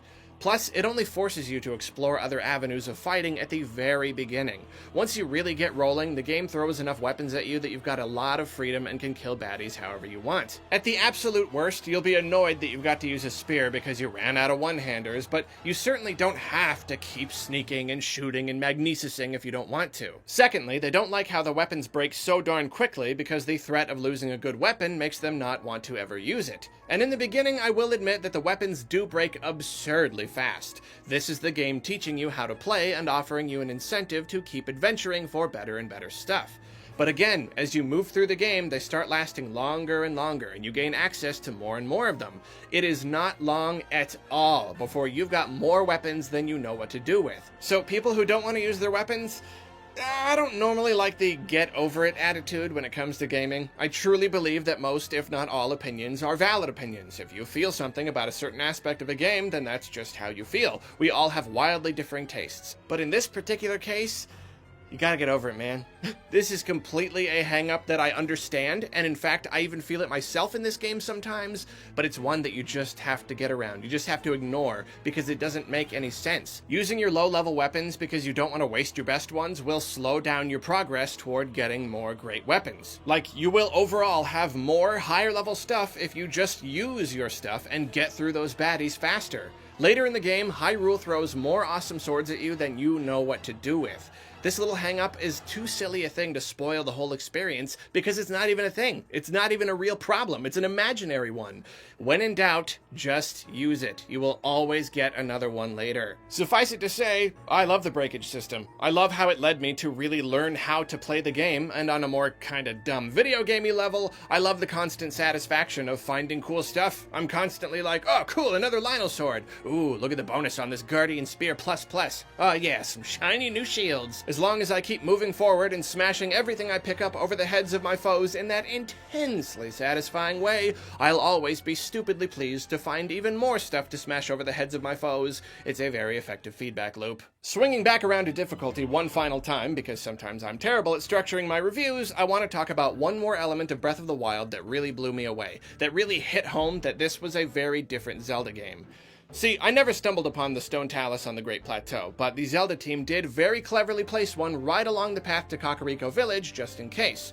I ran into this one, and this was obviously my greatest challenge yet. The thing was just massive, and since I had so few hearts and such lame armor, it could squish me in one hit. Yeah, A Zelda game with an enemy that could one-shot me. This was really happening. I fought the thing for ages, reloading my save again and again, learning its moves and stunning it and using up all my weapons trying to bring it down. And I'm sure plenty of other people have figured out ways to beat these things with nothing more than a mop and a Korok leaf or something, but not me. I reached a point where I just looked at it and went, I'm not strong enough to beat this thing. I'm playing a Zelda game and fighting a boss, and I'm just not good enough at fighting, nor do I have enough equipment to bring this thing down. I don't have enough hearts, and my swords aren't strong enough to do the job. So I just left. I ran away to Kakariko, and this was huge. This was just so different. It was exhilarating and exciting, because moving forward, that stone talus was always in the back of my mind, and I dreamed of the day I would be strong enough to bring it down. And sure enough, I did. I came back later, and it was a great challenge, but after a long struggle, I did it. And it felt awesome. That sense of victory was not only new for Zelda, but also for Nintendo. I'd never felt so accomplished playing any Nintendo title. I'd never felt like I rose to a challenge like that before. This wasn't just getting the hookshot, then going into the boss room and using the hookshot on its big hookshotty butt or whatever. This was a creature that was just plain hard to fight. It was just strong. And they put it in front of me right at the start of the game so that I knew I had something to work toward. It was up to me to get better at fighting and get stronger gear, and whenever I was ready, I could try again. And when I finally beat the thing, that was me beating it, not my hookshot, or my bombs, or my boomerang, not its big hookshotty butt, or its glowy eye, or whatever. Yeah, I had tools at my disposal. Yeah, it had a weak spot, but the victory wasn't handed to me. I earned it through my hard work. I think it also has something to do with the fact that this guy was optional. It's one thing to reach a hard enemy in a game and have to try a bunch of times before you can beat it and move forward, but Breath of the Wild's open world with all of its enemies that you can walk up to at any time, it's somehow much more thrilling. Each challenge feels more personal. Each one is your challenge. It's always there, waiting for you to give it another shot. And overcoming a challenge like that is so much more rewarding than overcoming one that you had to overcome in order to beat the game or whatever. It makes a game feel less like just a game and more like your own private adventure. And that stone talus may have been the first big foe to trounce me many times before I could in turn trounce it, but it wasn't the most notable. Climbing up to Shatterback Point to collect 20 shock arrows was an unreal experience. It was the run-in with the stone talus times 10. As I talked about in the section on exploration, the sight of the Lynel terrified me, and of course it wasn't long at all before I discovered that it could kill me dead with one arrow. I fought that thing for probably an hour before I decided I just couldn't do it. I wasn't even coming close to beating the thing. I was barely leaving a scratch on it. So I gave up. Problem was, I still needed those shock arrows. So I was forced to sneak around and collect them, and as I did so, I was scared out of my mind. This was not me sneaking because this was a stealth section and the game demanded that I sneak or else I would get thrown in jail or have to start over or something. This was me sneaking because if the bad guy saw me, it would murder me. And not in a little insta-fail, try again kind of way. No, it would just chase me and hit me until I was dead. And this was terrifically exciting. I know I've been saying it a lot, but again, it didn't feel like something from a Zelda game. It was so different and so much more. Eventually, I gathered up enough arrows, but I vowed to return someday and defeat that beast. That Lynel was my white whale, my new objective, even above freeing the divine beasts and beating Ganon and saving Hyrule. I absolutely had to kill that thing.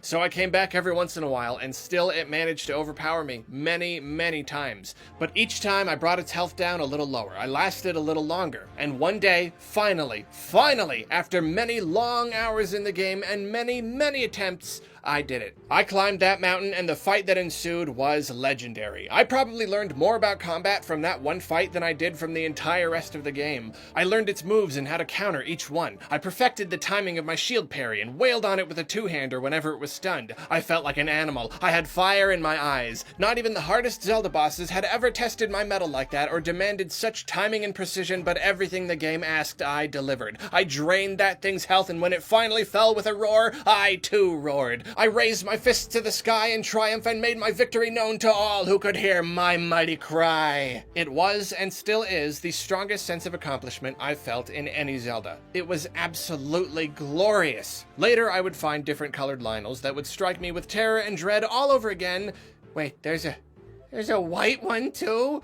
But as time went on, I got even stronger and learned how to fight them even better, and now I can make short work of the toughest Lynels out there. Sometimes after a blood moon when they all respawn, I'll go Lynel hunting just to do it, just to show them who owns Hyrule. And this aspect of the game's difficulty leads us to the next topic, progression. Breath of the Wild does not work like any other Zelda when it comes to progression, because every other Zelda up to this point has largely based its progression on items. Items grant you new abilities, which allow you to reach new areas and beat bosses. That's really Zelda in a nutshell. But Breath of the Wild gives you all of your runes, which are essentially your items, right at the beginning. Once you leave the Great Plateau, you've technically got everything you need to go and complete all the game's major objectives. The entire map is open to you from the start. There is still some sense of progression though. There are a handful of different obstacles that will try to keep you from certain areas, but I'd say the two things the game uses most to gate you off are your combat strength and your stamina meter, i.e. hard monsters and things like tall cliffs or large bodies of water. Since we've been going over difficulty, let's cover the former first. The world is filled with baddies, with difficulty levels denoted by a series of colors. Finding and completing shrines will cause all the baddies in the world to slowly scale up, and from what I can tell, they'll usually scale relative to each other. If you find a place with 2 moblins and a blue moblin, later they might become 2 blue moblins and a black moblin, then later 2 black moblins and a silver moblin. Most Lynels will eventually become silver, though some of the ones that were meant to be easier will stay at lower levels. The outliers here are the Guardians, because they don't seem to scale at all. They're extremely deadly for a lot, if not most of the game, but eventually you get strong enough to take them out with relative ease. This whole scaling system provides a pretty good balance. If every enemy was a static difficulty, then progression would be much more limited. You would basically be forced to only tackle the lower level areas until you'd gotten strong enough to hit the harder areas. Heading anywhere new, it would just come down to luck if you were strong enough to move forward, and of course you would eventually reach some new area and realize that you were supposed to hit it earlier, and look at that, now every single enemy is so laughably weak that it's no fun. But here, the option to go somewhere is pretty much always on the table, and just often enough you'll be blocked by tougher foes to keep things interesting and provide some of that very nice challenge I was talking about. The game provides freedom and challenge in good measures. As I said, Guardians are the only enemies that don't scale. Each one, regardless of its type, lives where it lives and never gets stronger. And I think this is a really important element of the game. If scalable enemies help keep things balanced, these unscalable ones balance it further by selectively turning just some areas of the game into particularly difficult challenges to overcome. There aren't so many Guardians around that you never feel like you can go where you want to, but there are just enough to instill a very thrilling sense of danger and build what are essentially progression gates. But of course, gates that you can hop if you're good enough. Early on, when Guardians could vaporize me with one blast and seemed to have way more HP than I could ever possibly hope to dish out, I was all the more intrigued by the places they guarded. All of Hyrule Castle seemed so mysterious and terrifying, and I never wanted to get close because there were always so many stalkers around it. If a place was patrolled by Skywatchers, I had to hold my breath and sneak around and pray they didn't see me and blow me to smithereens. And whenever I did manage to get past them, it felt like I was going somewhere I wasn't supposed to. If a place is guarded by enemies that are way too strong for me to fight, I must be breaking the system by sneaking in. Oh man, if Ganon catches me here, he's gonna be so mad. The whole idea of every area being open to me for the most part, but some being so much more dangerous than others was really fantastic. Talk about a sense of place. Breath of the Wild's Hyrule feels so much more real because it doesn't feel like the whole thing is fed to you in bits with little choice on your part. You're not totally blocked off from any major areas, but some of them do take a lot of extra work to get to. And of course, as you can guess, it feels awful good when you do get strong enough to just waltz in these tougher areas and cut stalkers to pieces left and right. Whether you're hitting these places early or late, it feels great. It feels like you really earned it. Enemies may scale as you complete shrines, but of course you get stronger as well. The goddess orbs you find in shrines can be exchanged for hearts or extra stamina. Both hearts and stamina feed into your combat ability naturally, either increasing the number of hits you can take or how big of a spin attack you can do and how much you can sprint. Let's talk about stamina next though, because that's the other thing that largely determines where you can and can't go in Breath of the Wild.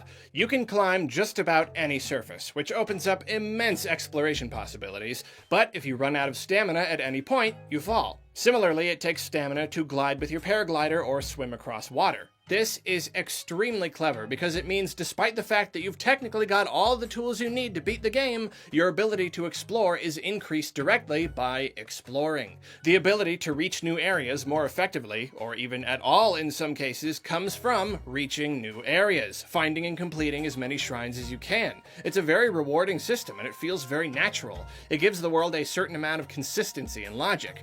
Sure, you can go anywhere you want, But are you strong enough to climb that cliff? Can you hold on long enough to glide out to that island? And this of course goes hand in hand with the Korok Seed weapon slot system that I talked about in the section on exploration. That's another way in which you're rewarded with more strength the more you explore. The more Koroks you find, the more weapons you can hold, the more damage you can do, the more places you can go. Overall, these elements make running around and doing stuff worth doing. A game this big and open, Nintendo could have easily messed up in this department, creating a huge world to explore but offering little reason to do so, or making it so open that it was easy and boring. They pulled it off though. Even without being based on items, Breath of the Wild's progression system is fun and satisfying. It does have a few problems though. The biggest one is that while they did a pretty good job of replacing item-based progression, I don't know if they can ever truly do it. Like, while I obviously enjoy the way Breath of the Wild does progression, there's always that little part of me that misses the old way. I mean, it was at the core of Zelda's identity, just as it is with Metroid, for example, and I can definitely see where people are coming from when they dislike Breath of the Wild for straying too far from the Zelda formula to feel like a Zelda game anymore. I was a little bummed when I first found out that the Great Plateau contained all the quote-unquote items. In the end, the immense freedom and other forms of progression were enough for me to be okay with this new system, but who's to say that moving forward in the series I won't start to miss the old way even more than I do now? Maybe a mix of the two systems would be the best of both worlds? I know it's a delicate process, but I'm pretty sure they could fit at least a little more in there to block the player's path in the future. Just a little. Backtracking for the sake of backtracking isn't exactly fun, especially in a game this big, but at the same time, it's hard to replace the satisfaction of carving your way into new areas because of a new item or ability you found, of having the world open up as you play. But I don't know, I could probably do a whole video just on this topic, so let's move on before we get in over our heads. Another problem I have is how weapons scale. When you beat shrines and get orbs, you get hearts and stamina, and that's great because it's tangible. It means something. You accomplish more, you get stronger. But on top of that, beating shrines makes the loot you find scale up, whether it's being held by foes or hidden in chests. This is actually the primary way that you get stronger, as in the way you raise your attack. You don't gain actual levels, your base attack doesn't go up, you just find better weapons as you go. Your armor rating goes up and you gain other bonuses by acquiring and upgrading armor, but let's save that for another section. This weapon scaling system is obviously to help you keep up with these scaling enemies. Like I said, I like the scaling enemies because they keep the game interesting, otherwise too many areas would be worthlessly easy and boring. But when combined with this weapon scaling, the whole thing starts to feel a little arbitrary. Technically, it is all happening because you're beating shrines, so it's a little like you're leveling up or whatever, but I often stop and think, I wish I was getting stronger. I wish my strength was more about building up my character and less about what weapons the game decides to spawn for me. It's like if it's gonna scale both the enemies and the weapons kinda equally, it might as well give me a rainbow Lionel with 1 billion health and a sword with 10 million attack. It doesn't really matter. It's kind of a false sense of progression in a way. It's not like the whole thing is worthless or anything. It does feel nice to move forward and get stronger, and eventually you get to the point where you dominate everything, which means the baddies and the weapons aren't moving at exactly the same speeds, but I just think they could have come up with a better way for the game to pull you along than just slowly spawning better and better weapons. Even a traditional leveling system with a growing attack stat would have worked really well, especially because that would mean getting XP from enemies, and that would be a dream come true for me. Or hey, maybe you don't need XP. Maybe the spirit orbs could be exchanged for hearts or stamina or attack power. That would make things even more interesting. This system is especially lame when you consider how loot that you find in treasure chests within shrines doesn't scale for whatever reason. And if it doesn't scale, well, of course they don't want to risk you finding weapons way above your level, so for most of the game you're opening chests and just throwing away what you find inside. The special weapons you get from each of the divine beasts, same thing. They're just worthless. Chances are they're not going to be as strong as the other stuff you're getting, at least if you're taking your time with the game, so it kind of feels like, what's the point of even having them? I never used any of the legendary weapons, not even once. My last problem with the progression system is that it's kind of ruined by one of the abilities you get in the game. 2 words, Rivali's Gale. This allows you to fly way up in the air on a big gust of wind, and yeah, you've got a limited amount of gales before you have to recharge, but the weight is really not a big deal. The only reason this move didn't ruin too much of my fun was that I did a substantial amount of the game before heading to see the Rito. Some of the most fun I had in my initial run was trying to scale tall cliffs or figuring out how to traverse extra tricky areas. Akala Tower? Oh man, why couldn't more of the game have been like this? Surrounded by Ganon gunk and rubble? How are you supposed to get up there? A total head scratcher. Then there's Hyrule Castle. I had a ton of fun sneaking in early and trying to figure out how to get to the top. It's that puzzle thing Eiji Aonuma was talking about before the game came out, how in Breath of the Wild you'd be able to go anywhere, but figuring out how to get to some places would be the puzzle. Oh, that's how. Puzzle over. Puzzle solved. Once you get Rivali's Gale, so much of the challenge of traversal is gone in an instant. It's just overpowered. It throws off the wonderful balance of stamina and how it affects your progression entirely. It's the kind of thing that I'm glad exists, because after a while, I do want to just get everywhere I want easily. It's fun to eventually overcome your limitations and work your way up to being godlike in any game, but it's just too easy to get here. Now that I know the move exists, when I start a new playthrough, I'm either going to hit that Divine Beast first and get it first thing, or I'm going to be exploring and constantly wishing I had it, because it's much harder to live without when it's within your grasp and you know how easy it makes everything. The other champion powers are pretty OP too, to be honest, and also manage to negate a lot of great design choices. Seriously? Mipha's Grace? Basically a fairy that recharges and maxes out my health so I don't really have to be careful anymore? Rivali's Gale is the one that comes closest to undermining what the game is trying to achieve, though. One thing that would have solved all OP problems with the champion powers would be to make each power pretty weak from the start and require leveling up. Maybe sometimes when you clear a shrine, in addition to an orb, you get something that makes one of your powers stronger. More height for Rivali's Gale, more hearts for Mipha's Grace, more charges for Daruk's Protection, more power and range for Urbosa's Fury, and how about lower recharge times across the board? I feel this would have helped balance the game, and on top of that, it would have given us even more to work for and feel good about achieving. We would still feel awesome gaining these abilities. Holy cow, I can just shock guys now? Awesome! But they wouldn't throw things out of whack like they do now. All in all, it ain't perfect, nor is it very Zelda-y, but the progression system in Breath of the Wild still works pretty darn well. I would definitely like to see some tweaks and additions in the hypothetical sequel, but I still had a lot of fun with it. Between the stamina system, the scaling, the new levels of challenge, and the weapon breakage, it makes for an incredibly fresh experience. I can easily say that Breath of the Wild is much more engaging and takes much more thought than Zelda's of old. And even if some of that classic Zelda feel was lost along the way, I'm very thankful for what it accomplishes.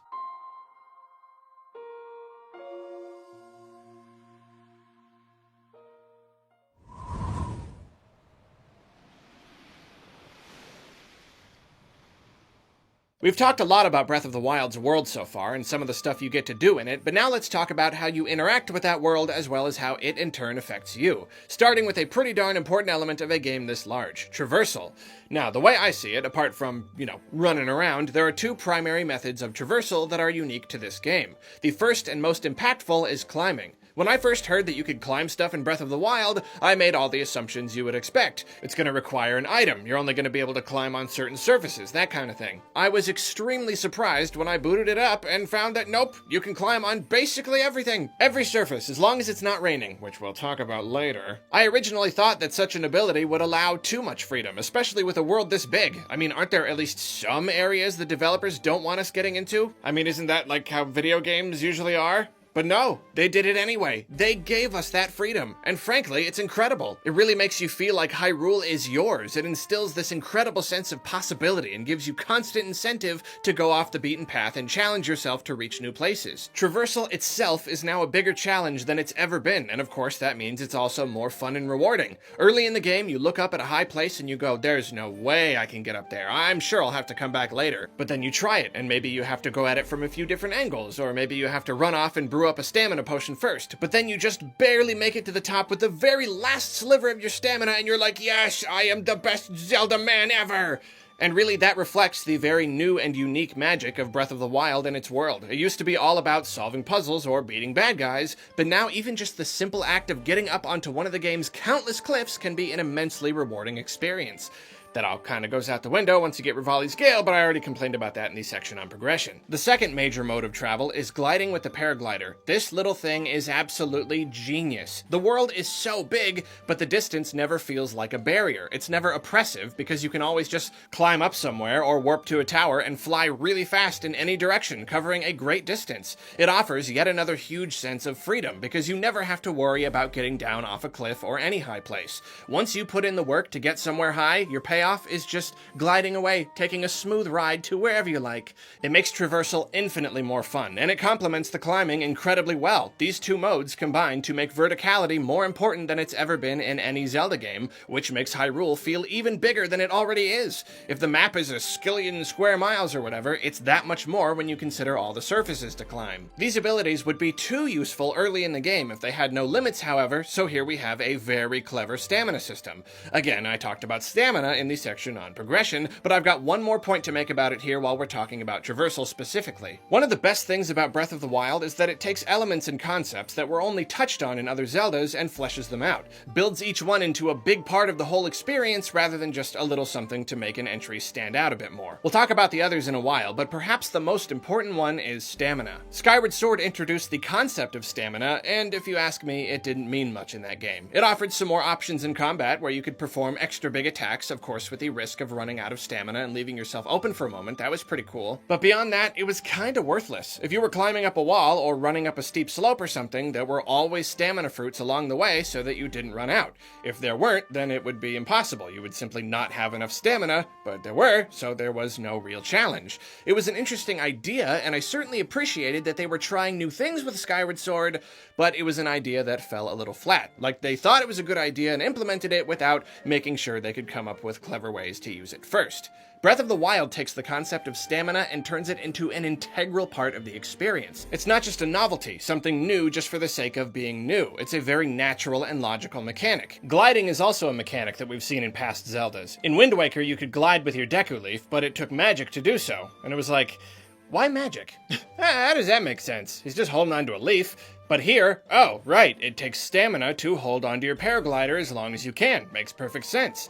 Plus, stamina auto-regenerating makes things like gliding and climbing much less restrictive than if they still used magic, for instance. Instead of limiting you, it feels like it empowers you, even if it empowers you by making you feel limited at first. Since traversal has never been more important in a Zelda game, this system keeps you from dominating the terrain right from the get-go. Then thanks to Spirit Orbs, we have this very rewarding progression system where the more you explore, the more you can explore, yada yada yada. So there's technically one more significant way to get around in Breath of the Wild, but unfortunately I just don't feel like it makes much sense. I'm not really sure why they made horses so useless in this game. I mean, the first image we ever saw of it was of Link on a horse. Riding a horse through this big open world with all its beautiful grasslands, it seemed so perfect. It seemed like horses were going to be more useful than they've ever been. But if you ask me, that just ain't the case here. They can get you somewhere in good time, sure, certainly faster than walking, but pretty much never in my journey did I want to just plow through uncharted territory super fast. Especially your first time through, it's impossible to take 3 steps in this game without getting distracted by something and wandering off the beaten path, usually somewhere your horse can't go. And that wouldn't be a problem if you could call your horse, like in, you know, every other Zelda with a horse ever, but you can't. You can whistle for them, which I think is pretty cool. I love how there's a button just for doing it. But this is one of those instances in a game when something is very realistic at the expense of being fun. Imagine how close you would actually have to be for a horse to hear you whistle in real life. That's pretty much how close you have to be for these horses to hear you. Therefore, if you want to use your horse, more than likely you've already wandered too far from it, and your best bet is going to be to skip the whistle and instead head to a stable and have them bring your horse to you.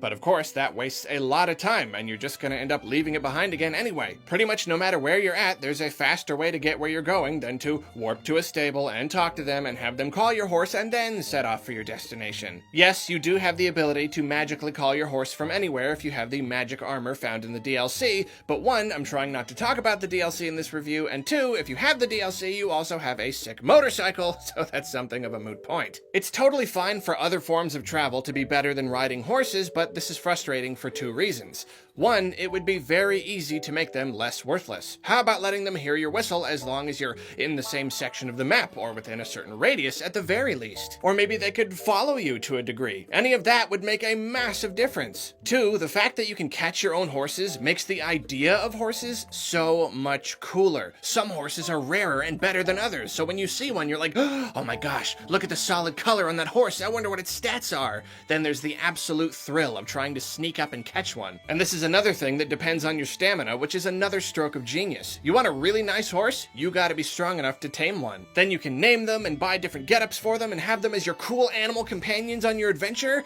It has the potential to be a supremely awesome part of the game. But with all of these horsey limitations, the entire mechanic kind of goes out the window, for me at least.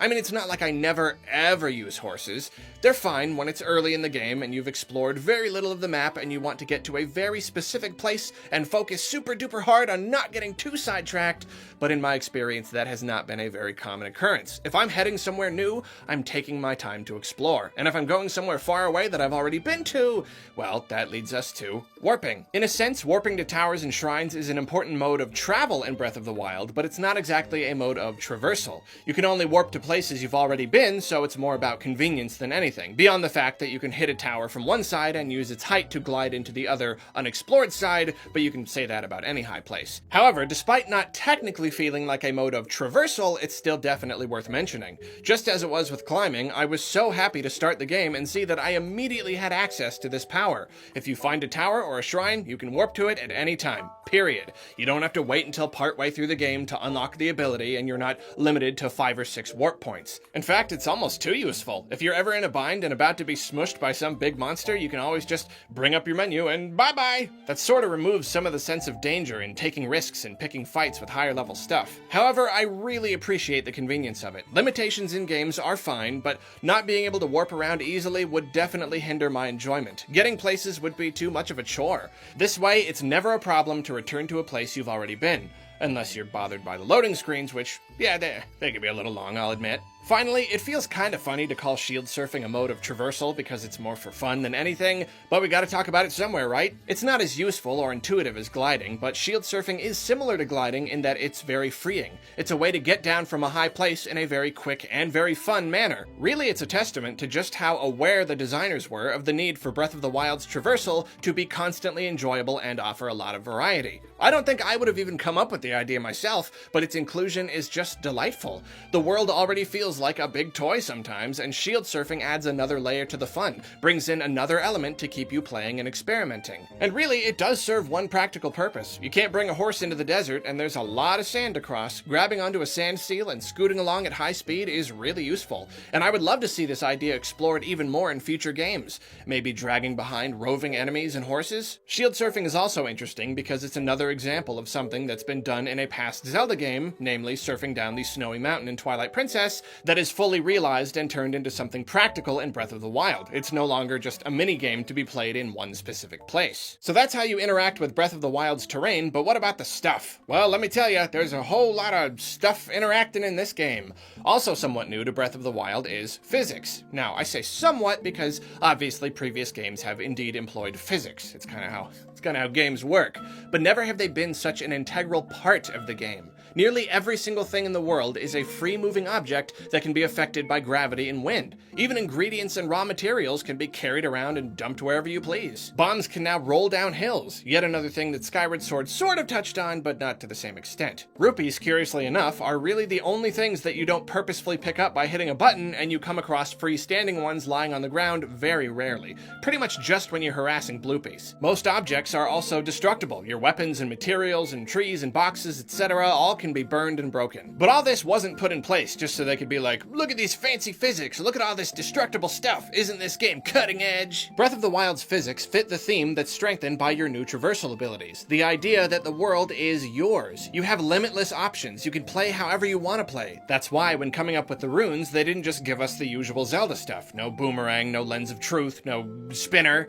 no stuff that's mostly good in specific situations used as progression tools. The runes in this game, which act as your quote items, are all about using this physics system to interact with the world in much broader ways, and this is what truly turns Hyrule into your playground. I'll talk a little more about each specific rune in another section, but the possibilities the Zelda team gave us here are staggering. Stasis alone, which not only freezes objects but allows you to hit them to build up their momentum so you can watch them blast off, is a huge game changer. Unfortunately, I'm not nearly as clever as a lot of other people on YouTube, but the stuff you can do with stasis is absurd. Then magnesis is another big one. There are a lot of metal objects out there, and they It pretty much just gave us magnesis and said, here, metal objects are now your plaything. Have fun, Magneto. You can use this ability for fun, or fighting, or, of course, for puzzling, which, again, is something we'll talk about later. Sorry, gotta stay on track. Bombs are certainly a Zelda staple, but an explosion is always going to be a very practical and desirable thing. Then there's Cryonis, which might be the least enormously useful out of all the runes if you have to rank them,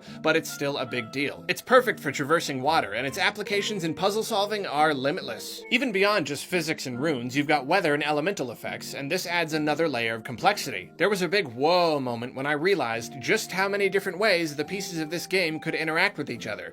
It was the first time I saw that burning grass created an updraft that could give me a boost with my paraglider. I was just like, what on earth? That's so awesome! The game is filled with random little interactions like that you've just gotta discover. Take out an arrow in a hot place? Look at that, you've got a flaming arrow. Just make sure to shoot it, or put it away before it burns up. Outside in a thunderstorm? Watch out for metal objects getting struck by lightning. Or hey, use magnesis to weaponize the lightning. Got some ice troubles? Any kind of fire will melt it. Campfire, flaming sword, fire arrow, whatever. No spring water or special blue flame needed here. It's raining or your enemy's standing in water? Then your shock arrows will do tons of damage and stun them. Nothing is arbitrary. Nothing works just because you've got an item that says it works and you use it on something that was made to be affected by that item. Everything follows logic. Wood burns, ice melts, water conducts electricity, heat rises. If you're still experimenting with how the game works and you think doing a certain thing will work a certain way, there's a pretty good chance that you're right. Speaking of weather and how it affects you though, real quick, that's stinking rain! Now, I am very conflicted here. I like the idea of something limiting your ability to climb. In fact, the Zora Wing of the Divine Beast quest just might be the best because of that long and very challenging sequence where you've got to travel up a mountain without climbing at all because of the constant rain. Temporary limitations are good. They make you think differently. They prevent you from being too overpowered all the time. The problem with rain making it next to impossible to climb, though, is that it's one of those things that probably sounded great on paper, but is a whole different story when you actually apply it to the game as a whole. Fun versus realism is a constant issue in game design, and as we discovered with calling horses, just because something is realistic, that doesn't mean it's fun. And in this case, rain messing up your climbing means spending a lot of time just standing around, sometimes waiting minutes and minutes for the rain to stop. That is not fun. No one is gonna think that that is fun. If you can find some covering, you can build a campfire and wait it out, or you can go do something else, but come on, you're here, you wanna do the thing you wanna do, and wouldn't you know it, every single time you're about to climb this specific thing, that rain starts in again. It's not the sort of thing that ruins the game, and of course it's not always a problem, but when it is, it can be a humongous pain. It would be much better if there was some way to eventually thwart it. Maybe you get an item that prevents slipping partway through the game, maybe the suit bonus for the climbing outfit prevents slipping, maybe the more stamina you have, the less you slip. Just something. Some way to feel like you eventually overcame the rain. Rivali's Gale does help a lot, but man, it's still just annoying. To swing back around and conclude my point though, between all the elemental effects and runes and everything, you've got yourself a Zelda game that's big on destiny and Ganon thwarting and princess saving and all that like usual, but even removed from all that, also acts as a giant toy box. The physics system and the tools you're given to utilize it change everything, whether it's working through dungeons or damaging enemies or just goofing off and having a good time. It's another thing that keeps the huge world from being bland and boring like too many open worlds in games. It's what gives Hyrule life. No matter where you go or what you do, there's always a new way to go about solving a problem or some new interaction to see. Now let's dip back into what I was talking about earlier though. Stuff that other Zeldas toyed with, but Breath of the Wild fully realizes and fits into its cohesive world. One thing is temperature. Ocarina of Time introduced the idea of being damaged by high temperature areas with Death Mountain Crater and the Fire Temple. If you wanted to hang out in a volcano without your heart slowly draining, you had to go get yourself a red tunic. In Breath of the Wild though, the whole concept is implemented so naturally. You've got a temperature gauge right there on your screen that tells you how close you are to taking damage, and there's no single, the extreme temperature place that hurts you. Every area of Hyrule has a temperature which changes depending on different things, and as you move around, that temperature naturally goes up and down. Get higher in altitude, it tends to go down. Get closer to Death Mountain, it goes up. Gerudo Desert, and I feel this is a stroke of pretty genius design, becomes too hot in the day and too cold at night. fight, like a real desert. Again, it all follows logic rather than being a simple barrier that's overcome by getting the right item. And how you go about protecting yourself against the elements is up to you. You can wear the proper attire, and even then you'll need multiple pieces of the right gear to protect yourself against the most extreme temperatures. Finally getting heat and cold resistant armor felt like a very big moment for me, very empowering. Then you can brew up some elixirs and meals to protect yourself as well, and another satisfying moment for me was learning the difference between very hot and actually on fire, and figuring out how to make the right elixir to get myself up Death Mountain. No, I didn't have to beat the right temple to get the right item to make the game let me up there. I just had to figure out how to do it. Then, hey, look at that. If it's cold, you can just hold a burning stick or sword, or huddle up next to a bonfire if you want. There's that logic again. Fire is warm. Put fire near body, body warm too. What do you know? Next up, we've got breakage. We already talked about this a lot in a previous section, so I won't get into it here, but suffice it to say, it is another thing that a previous Zelda only touched on. Skyward Sword gave you shields that wore down and broke over time, and you only got an unbreakable shield for beating a boss challenge that was totally dumb and stupid because that game had some dumb and stupid boss battles, but that's way beside the point. Breath of the Wild, your shields and weapons wear down and break after long enough. Now let's talk about stealth. Stealth is one of those things that you take part in very rarely in Zelda games, and only in the cases when those games give you no other choice. You're trying to get somewhere, and there are guys that, for whatever dumb reason, instantly make you lose if they see you. Wind Waker is a great example of this. You lose your sword, so you've got to avoid moblins or else they'll set you on fire and put you in a cell. After you get your sword back, however, stealth goes out the window. There's positively no reason to use it ever again, and in fact, you can't. After that specific sequence, you don't even have the option to hide in barrels anymore. Phantom Hourglass and Spirit Tracks did use stealth to a greater degree. I'll certainly give them credit there, but these were still very specific enemies in very specific circumstances. In Breath of the Wild, however, any enemy is an enemy you can sneak up on. As we discussed before, this game can be challenging, and you can find yourself in the presence of an enemy you have little chance of beating. But you've always got the option to crouch down and hide in the grass and either slink away or close in for a stealth attack. It's extremely awesome that they incorporated stealth kills into a Zelda game. Later on, when you're super strong, it doesn't matter as much, but when you're still pretty weak, sneaking into an enemy camp and taking out each sleeping foe one by one, well, that's something I'm used to doing in an Assassin's Creed game or something, certainly not a Zelda game. And of course, stealth is the perfect way to get a lay of the land and look for chances to take out your enemies without even getting close, usually thanks to exploding barrels that are very strangely yet very conveniently kept around everywhere. And just so there's no frustration in trying to figure out how quiet you're being or what you're accidentally doing that's waking up your enemies, right there on the screen, a little doodad that lets you know at all times. I'm sure I'm starting to sound like a broken record, but once more, stealth here makes sense. It follows logic. Like everything else, the idea is fully realized and it fits in perfectly with the rest of the world. Finally, we come to two older concepts, monster spoils and potions. Wind Waker introduced the idea of getting specific loot from specific monsters, though most of these spoils went towards specific side quests and meant little after those quests were completed. There were a few, however, that could be used to make certain potions if given to the right characters. I never really bothered, seeing as that game is super duper easy, and eventually you get some awesome grandma soup that makes all that worthless, but it's good that they tried out the mechanic. Then Skyward Sword, as usual, was at the forefront of pre-Breath of the Wild innovations. You could buy potions, but you could also augment them with all sorts of bugs you found out in the world, making them way more potent. This was really, really awesome at the time, but surprise, surprise, Breath of the Wild takes the idea and makes it really work. First off, now instead of taking your bugs and stuff to a guy and spending rupees to get them all blended together, you brew your own potions, which, funny enough, in this game are called elixirs. There are critters all over Hyrule, grasshoppers, butterflies, that kind of stuff, and to make elixirs, you mix those critters with monster parts. Then, in addition to elixirs, you can cook meals with all sorts of edible stuff you find everywhere, whether it's mushrooms or meat or fruit or whatever.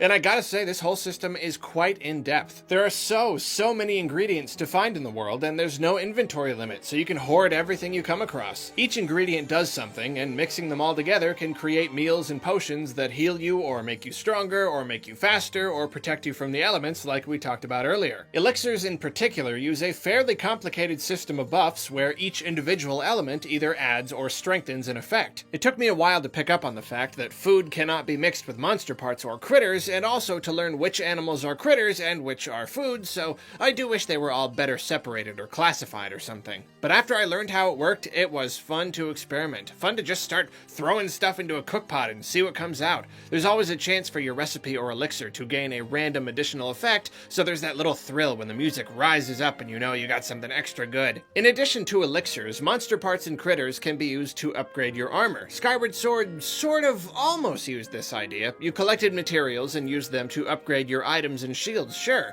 But that was pretty different, and honestly, in this case, I can't even necessarily say that that was an inferior version of what we've got in Breath of the Wild. It was pretty different, and actually kind of great. Upgrading your major progression items was quite novel. This time around, it's all about armor, or gear. You can find this gear out in the world, or buy it from shops, and the whole system adds a lot to Zelda. We've just seen Link in his green tunic so many times that it's refreshing to have all these other options. Style is a big element here, for sure, but much more important are the effects that gear can bestow upon you. Naturally, different pieces raise your defense stat different amounts, and can I say real quick, I love how we've got clear attack and defense stats for the first time in this game.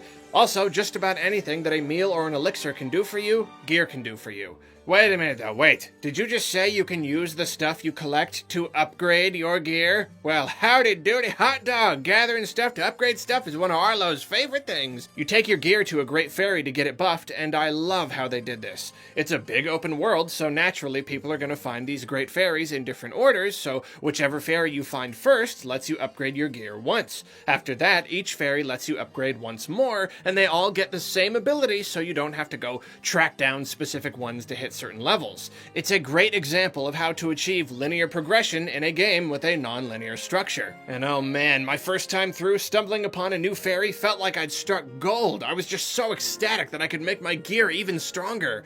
I love the upgrading process too. I mean, these cutscenes are amazing. With each new fairy, you're like, oh geez, what's she gonna do to him this time? Do I need to look away? Most importantly though, I love using up my stuff. It's nice to feel like I earned my upgrades by killing lots of bad guys, and it can be fun to go off and try to track down that one frog I need to make my pants stronger or whatever. Then there's the added satisfaction of getting a bonus when you nab a full set and upgrade it high enough. It's fun to hold your breath waiting to see if you get something good. Sometimes you'll probably be disappointed, but other times you'll be jumping for joy.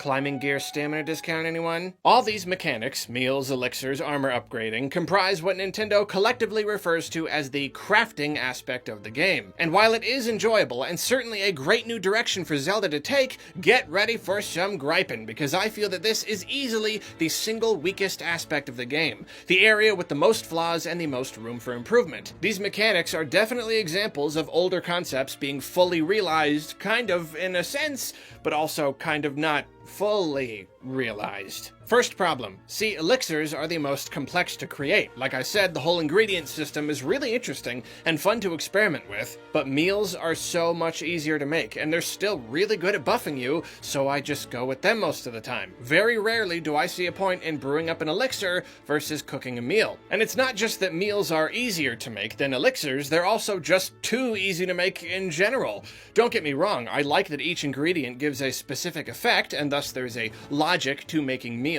It wouldn't be as fun if every recipe was always a really specific list of ingredients that you had to learn somewhere or stumble upon by sheer luck. It would be kinda aggravating. But the ease of creation and mostly the abundance of ingredients in the world make buffs and heart recovery things you can absolutely take for granted. Why try using all the right critters and monster parts to make yourself an exactly perfect strength buff when you can just throw a bunch of mighty bananas into a pot and get a meal that recovers a ton of hearts and maxes out your strength? Even if you're not interested in buffs, meat is everywhere, and after a while you'll basically never run out of the stuff you need to make meals that heal all your hearts, which removes way too much of the challenge. Another annoyance, earlier in the game you can make meals that not only heal all your hearts, but also give you some extra temporary ones. Thing is, the temporary ones can never exceed the maximum number of hearts you can potentially earn on your own. So later in the game, when you have very few extra heart spaces, if any, depending on how you spend your spirit orbs, everything you make just maxes out. And it's like, great, it doesn't even matter what I throw in the pot. It won't make a difference anyway. It'll just heal me with no real added heart bonus. What you throw in means very little at that point. Like, if you're already gonna kinda break the system by making meals that easy to create, at least let me go all the way with it. Now, I am a bit torn here. It probably only feels like ingredients are too abundant because I spend so much time just messing around, and during my long travels, I naturally gather many ingredients. One could argue that this is why I've got meat skewers coming out the ears with no chance of ever being in a situation where I need hearts and can't get them. This could be my reward for being thorough. Easier play. And that's probably true. If I rushed through the game and didn't spend a lot of time exploring, things would be more difficult. I just think they could have hit a happy medium here. They could have made the cooking system intuitive without making it quite so easy to just lump everything together and get the best meal ever. Or, like with any of the elements in this game that I feel remove too much challenge, they could have placed more limitations on the system. I do like that bottles are an element of past Zeldas that the developers decided to overhaul in Breath of the Wild. Having a huge inventory for meals and elixirs without having to collect or manage bottles is very freeing and opens up the system a lot wider.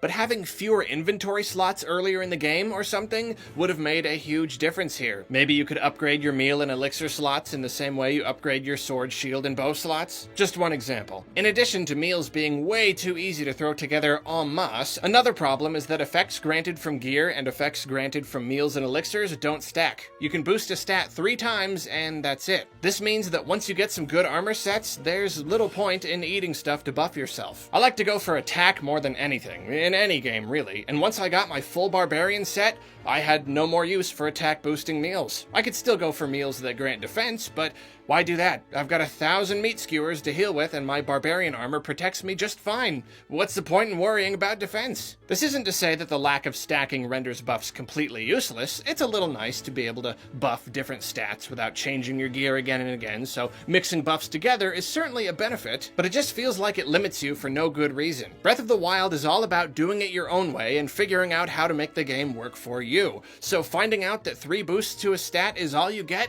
is really disappointing. Just like with the temporary hearts thing, it's like if the system is already kind of broken, you might as well let us go all the way. If I want to wear my fully loaded barbarian armor and swig some sword juice and get crazy powerful, why can't I? Also, real quick, while we're on the subject of buffs, it's super annoying that the game doesn't tell you how much a stat boost is actually boosting you. I hate this in any game. Defense up. Okay, up like 5%? 20? 50? 100? I have no idea here. Can I get an actual number? When it comes to its crafting elements, though, Breath of the Wild's greatest sin is that this isn't really crafting at all. It wants you to think it is. They even put craft your own adventure right on the back of the box. But it's seriously not. Crafting is taking materials that you've gathered and making stuff out of them. You might be able to take all this to a non-gamer and convince them that cooking counts as crafting. It does sort of fit the definition, but look at other games. Cooking is not crafting in other games. Cooking is cooking, or alchemy, or something like that, and most games with cooking also have actual crafting. And upgrading your armor? That's not crafting by any definition. At least not the way I see it. Going into Breath of the Wild, as you know, I didn't know much about it. I read that box and I was intrigued by the idea of a crafting system in a Zelda game. So I played it, and I played it, and I played it, and I wondered when I would finally find the person or the forge or the workbench or whatever that would let me craft stuff. I talked to every Goron on Death Mountain 5 times just to make sure I didn't miss anyone, and I kept getting these precious gems. Oh man, I've got tons of rubies, and look at that! Right in the description, they contain the power of fire. I can't wait to forge my own fire sword. Finally, I looked it up. Nope. No actual crafting in this game. And it's a shame, because monster parts and materials are so much fun to collect. I'll admit, there's a part of me that likes to collect them even after they become useless. I like to find really valuable ones, just because I could sell them for a lot of rupees if I wanted to, even though I don't really have much of a use for rupees, which we'll talk about in a bit. It doesn't make any sense, but in a very shallow, dumb sort of way, I like hoarding all of it. I do like that aspect of this game. But I'm also constantly disappointed that there isn't more to do with my materials. Upgrading armor? Awesome, like I said. But that eventually ends, and beyond that, the stuff mostly just sits there in your inventory. I mean, you've got quests and whatnot that use them. There are some little uses here and there, but nothing substantial, nothing constant and really useful. The closest thing to crafting in this game is having specific people in the world make a handful of specific things for you. Each race has a legendary weapon that can be remade whenever it breaks, but these weapons are generally pretty useless, as we've talked about before, and it's not even almost worth the trouble to get them remade. You can use your gems to create jewelry in a shop in Gerudo Town. You know, if you want to wear a headpiece and mess up your armor bonus. Or actually, you can use ancient parts to make guardian armor and ancient arrows at the Akala Ancient Tech Lab. This is actually pretty good. Armor only needs to be made once, but the option to make ancient arrows is decently useful. Even so, this system leaves a heck of a lot to be desired. The weirdest thing about all this is that the game feels like it was built with an actual crafting system in mind, but that they just didn't include it. I honestly think it might have been a crunch thing, like they decided at the last minute they didn't have time or something. I mean, think about it. In order for crafting to be a consistent part of the gameplay, you have to be able to craft something expendable, something that gets used up. So what kind of item does Breath of the Wild have that used to be permanent in your inventory but has now been turned into a consumable resource? That's right! Weapons! And also shields!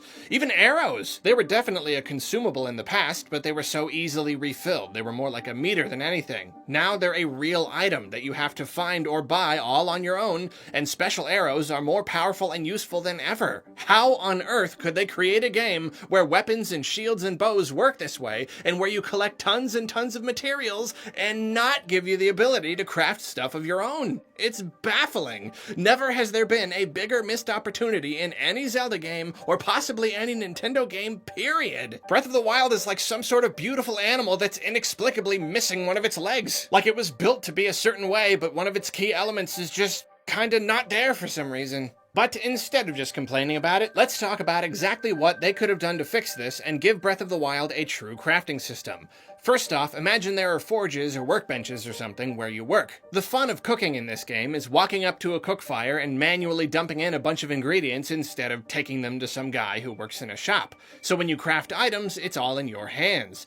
You don't have to physically hold the items like you do when you're cooking, that would be too cumbersome, but you do go to the forge and do the crafting yourself. A fairly small detail, but a piece of flavor that I feel is very important. These whatevers are located all over Hyrule, in every town and stable. Enough of them that you never have to spend too much time hunting one down, but not so many that you can just craft your way out of any dangerous situation. At these things, you can craft melee weapons, shields, bows, and arrows of all kinds. Naturally, early on, your options are limited and your created weapons and shields are weaker. Special arrows are very costly. However, all over the world you find blacksmiths, and much like great fairies, each one passes on their knowledge and allows you to make stronger stuff that uses more materials. I could picture this so easily too, it's such a Nintendo gag. Hiya, I'm Jimothy from the Ancient Order of Blacksmiths. We're all over the place. Want me to pass on some knowledge? Ba-da-da-ba-da-da. Maybe some of them even require that you complete quests before they give you their knowledge so that you can't just run to each one at the start of the game. What you're left with here is a way to constantly use your materials if you so desire, and constant incentive to gather those materials in the first place. It's yet another feedback loop to make the game all the more addictive and empowering. Imagine yourself at the start of the game, using wood from a tree that you chopped down and some stone that you pulled from an ore deposit to craft the very arrows that you use to raid an enemy camp. Or imagine stumbling upon the last bit of flint that you need to craft a bundle of bomb arrows so you can use them to take down the stone talus. That would be so much fun!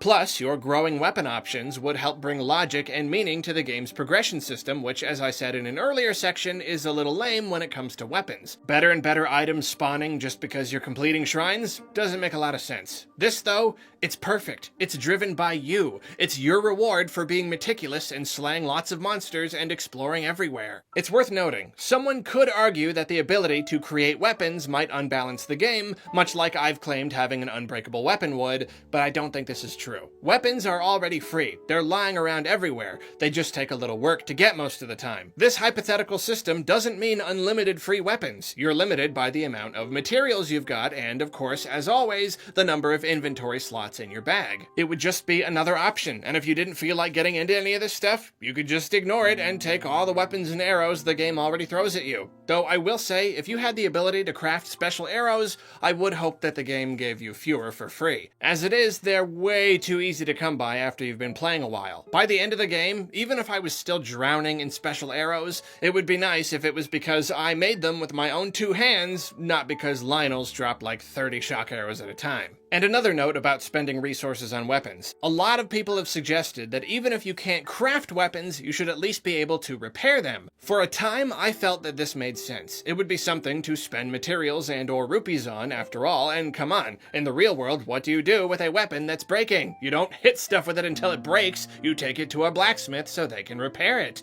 But the more I think about it, the more I think this is a bad idea. As I've said, hoarding weapons and worrying about losing each one is the best way to not enjoy this game. Things work out best when you just go for it. Use everything up without reservations, knowing that you'll always find more. Being able to repair a damaged weapon sounds good on paper, but in reality, it would mean having a full inventory and leaving behind great stuff all the time. It would mean lugging around low-health weapons instead of just chucking them at guys' heads for extra damage, and on that note, who would ever throw their weapons if they knew they could potentially be saved? With the game the way it is now, I say a repair option wouldn't be terrible, but it's not the best idea. If the game used the crafting system that I've proposed, then I would say yes, it would be terrible. The idea of holding onto your weapons so you can fix them later would undermine the system of just making new ones constantly. Either way though, the game was built around weapons that are expendable, so making them expendable but also not expendable would kind of throw things off. Back to it, another thing that would be great to do with materials. How about different upgrade paths for armor? Like you could choose what kind of buffs to give it. As it is right now, you can sell armor and buy multiples of a single set, but it's like, what's the point? If you have the armor, why would you need more than just one version? Well, there's your answer. You could have one barbarian set that reduces stamina drain from power attacks,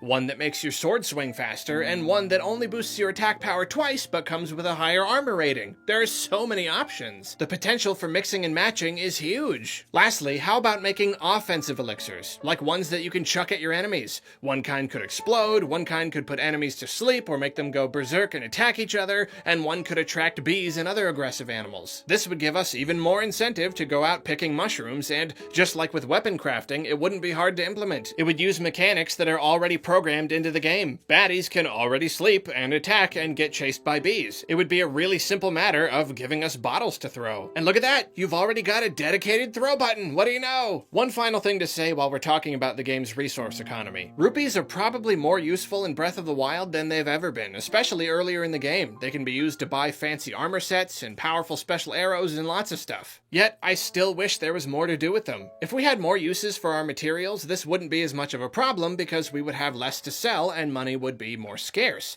But as it is, selling unneeded materials nets you absurd amounts of rupees. Even if they really wanted to leave out a more advanced crafting element, it would have been nice to have something else to dump money into beyond special arrows because, like I said, eventually you just get tons of those. Buying a house is about the best money sink you get, and sometimes I get the feeling that it's satisfying not because it gets you a house, but because it gives you a place to dump your rupees and feel like you did something with them. Now, paying to help rebuild other parts of Hyrule would be awesome, though that whole idea is something I could talk about for way too long if I let myself, so I'll do you a favor and just not. So those, my friends, are the ways in which you interact with the world of Hyrule in Breath of the Wild. The fact that there was so much to cover on this subject says a lot. It speaks to the immense depth of mechanics on display, though unfortunately it also speaks to just how immensely some of them could be improved. Say what you will about the game, even if you weren't really impressed by it, though if that's you, I find it unlikely that you've stuck around long enough to hear this, you can't deny that the scope and complexity exceed any previous Zelda by a country mile and a half. Even if there is room to grow in some departments, a lot of room to grow, what we've got here is one heck of a starting point. If the Zelda team builds and improves upon it all in a sequel, then we're in for quite the experience when that day finally comes.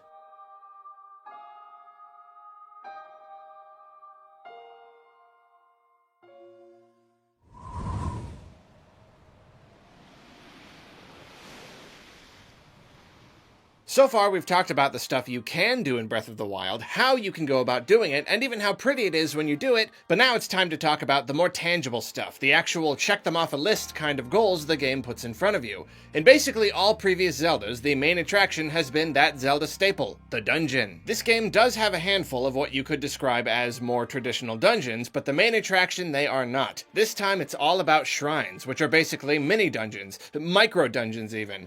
I was a little skeptical of this whole idea idea until I saw just how many they put in the game. There are 120 of the things spread throughout Hyrule, and I believe this is a stroke of very genius game design. If in the past you were either working your way through a dungeon or navigating a forest or a mountain or something with very little overlap, now those separate kind of dungeon and overworld experiences switch back and forth very regularly. This keeps the experience fresh, and considering the rewards you get for completing shrines, they keep you constantly moving forward and pushing into new territory, always scanning the horizon for those little glowing blobs and looking for secrets wherever you go. And I won't go back into how they feed into the game's exploration and progression system, I've covered that plenty in other sections, but suffice it to say, with such a huge world, it's great to have so many shrines because there's just always something to do. These shrines were put in place by the Sheikah a super long time ago, and they were built to test the hero, or a hero, or who even knows at this point. They were made for you, and this is really excellent from a flavor and world building standpoint. See, most dungeons in past games were real places within their respective worlds.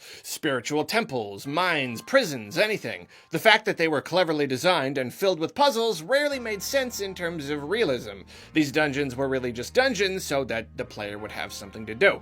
That's video games. There's no real reason why there would be a series of block and switch puzzles in a sacred burial temple other than it's fun. But shrines are way different. First off, from a feel perspective, it's just awesome how they're inside of these massive underground spaces that are just way bigger than they need to be. They're so far down that you feel like you've been transported to another world, and it's cool to think about how all these shrines have existed for who even knows how many years, and the people of Hyrule have just been walking around up on the surface with no idea of the craziness going on under their feet. Also, the fact that these shrines were created to test the hero means that they make more sense within the world than previous dungeons have. These contraptions and puzzles don't need a reason to exist. They can be whatever they want to be and still make perfect sense. I know this is a pretty small detail that your average person probably won't care about, but you know me, I'm all about feel, and I think this is great. I will absolutely admit, though, that most important is how this impacts the game from a design perspective. The man-made, hero-tailored nature of these shrines had a massive effect on how puzzles were crafted here. The existence of these shrines is more logical than previous dungeons, yet their artificial nature frees them from being shackled to the logic of any individual location. Even if block and switch puzzles don't technically make a ton of sense being in a sacred burial temple, they still have to fit within the confines of the temple and mesh with the theme of the temple. All of this temple's puzzles have to kind of fit together. They have to make sense within the location, and they very often have to be built around whatever important item you get there. Shrines, on the other hand, can be whatever they want. They can be as big as they want. They can be super tall or super long. They can build into any direction at any time, and theme and logic be darned. They can feature whatever giant, ridiculous contraptions the dev team could possibly dream up. Again, this is excellent on a flavor level because it makes for these bizarre setups that can feel really dangerous and intimidating. But as always, more important is the freedom of design. If you can think it up, it could fit into one of these shrines. It can chomp, it can stomp, it can shock, it can burn, it can swing, it can launch, it can attack. It is absolutely wonderful, not knowing exactly what to expect when you head down into a shrine. You may run into a mechanic that you've never seen before. You may have to use your runes in a way that you never considered. You may have to fight a guy, or lots of little guys, or fight no guys at all and just do puzzles. Some shrines contain a tiny handful of puzzles in 1 or 2 rooms, and some seem to go on for ages, really living up to that mini dungeon descriptor. These latter ones are particularly delightful. There are so many small shrines that it's always really refreshing to stay engaged with one for a good long while. Naturally, the freedom of design we see in these shrines is thanks in very large part to Breath of the Wild's physics system and the runes we've been given to utilize it. A lot of the puzzles in this game are very unlike the puzzles in previous games. Previously, there were a lot more tightly designed head-scratcher kind of puzzles. Sliding blocks, torches, pattern memorization, that kind of thing. Breath of the Wild does have a fair amount of that, but it way more often employs a somewhat relaxed design. You've got a goal, and you've got all your runes to try and figure out how to achieve that goal. There are often multiple ways to go about completing a puzzle, and it's always interesting to watch other people play and see how their thought processes often differ greatly from my own. Let's take a moment to talk about each rune and how they affect the puzzling. Magnesis is easily the most most versatile. As is the case with many of the game's mechanics, it's slightly surprising to me that the dev team was willing to give us an ability that offered so much freedom. Magnesis doesn't just let you pick up metal objects or push them and pull them or something, it lets you manipulate them fully, moving them around within a giant 3D space, no matter how big they are. This opens up limitless interactions and allows for very complex puzzling, especially considering just how many objects in this world are made of metal. Its impact on the puzzle design and the overall experience seriously cannot be overstated. Stasis gets the award for Biggest Game Breaker. Just about anything that moves can be frozen, smacked around, then launched at crazy speeds. Again, no matter how big it is. This mechanic brings a freedom to the table that is much more creative in nature. If you're going to dream up some really wacky way to solve a problem,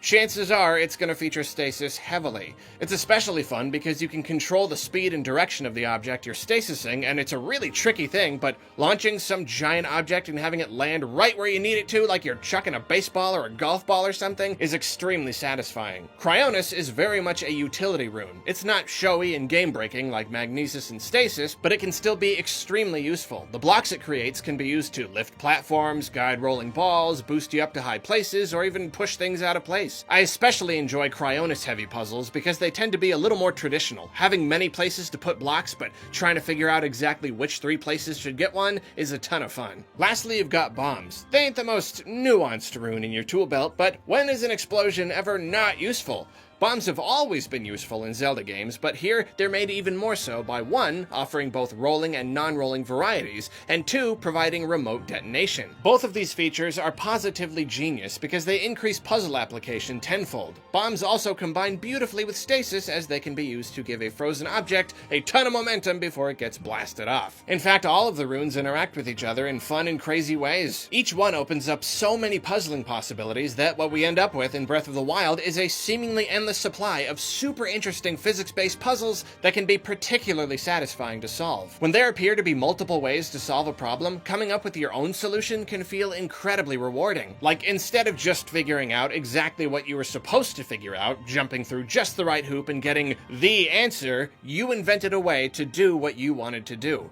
It uses a very different part of the brain, I think. Much like with the difficult combat, it can make you feel like you really did something cool on your own. It feels much more like you earn your victory.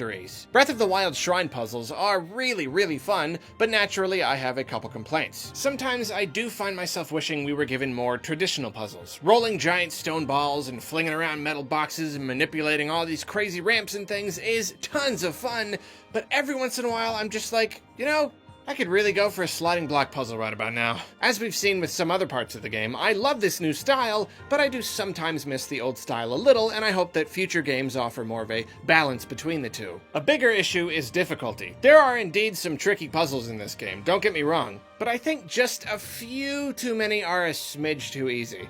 Like the solution is painfully obvious. Sometimes you'll even have these big crazy setups and you can tell that there are probably 100 different ways you can solve a puzzle, but then it's like, or I could just put one ice block right here and it's done. And you solve it in like 10 seconds. I suppose that's the price that comes with open-ended puzzles. You'll often find the weakest end and exploit it without much effort. I understand that accessibility is a big thing for Nintendo, but maybe just a few more extra tricky ones sprinkled in would have helped a lot. Fortunately, though, I will say that the unique nature of these puzzles means that even the easy ones can still be pretty darn fun. Freezing just the right thing with just the right timing and launching something where it's supposed to go or whatever you're supposed to do just feels good, even if it only takes you one try to pull off. Well, that's all there is to talk about when it comes to shrine puzzles. I guess we can move on to... Oh, no! I had just blocked gyro puzzles from my memory. Don't remind me that they exist. You want to know what I think about Breath of the Wild's gyro puzzles? You want my detailed, analytical critique on them? They're awful. They're miserable and awful, and I hate them.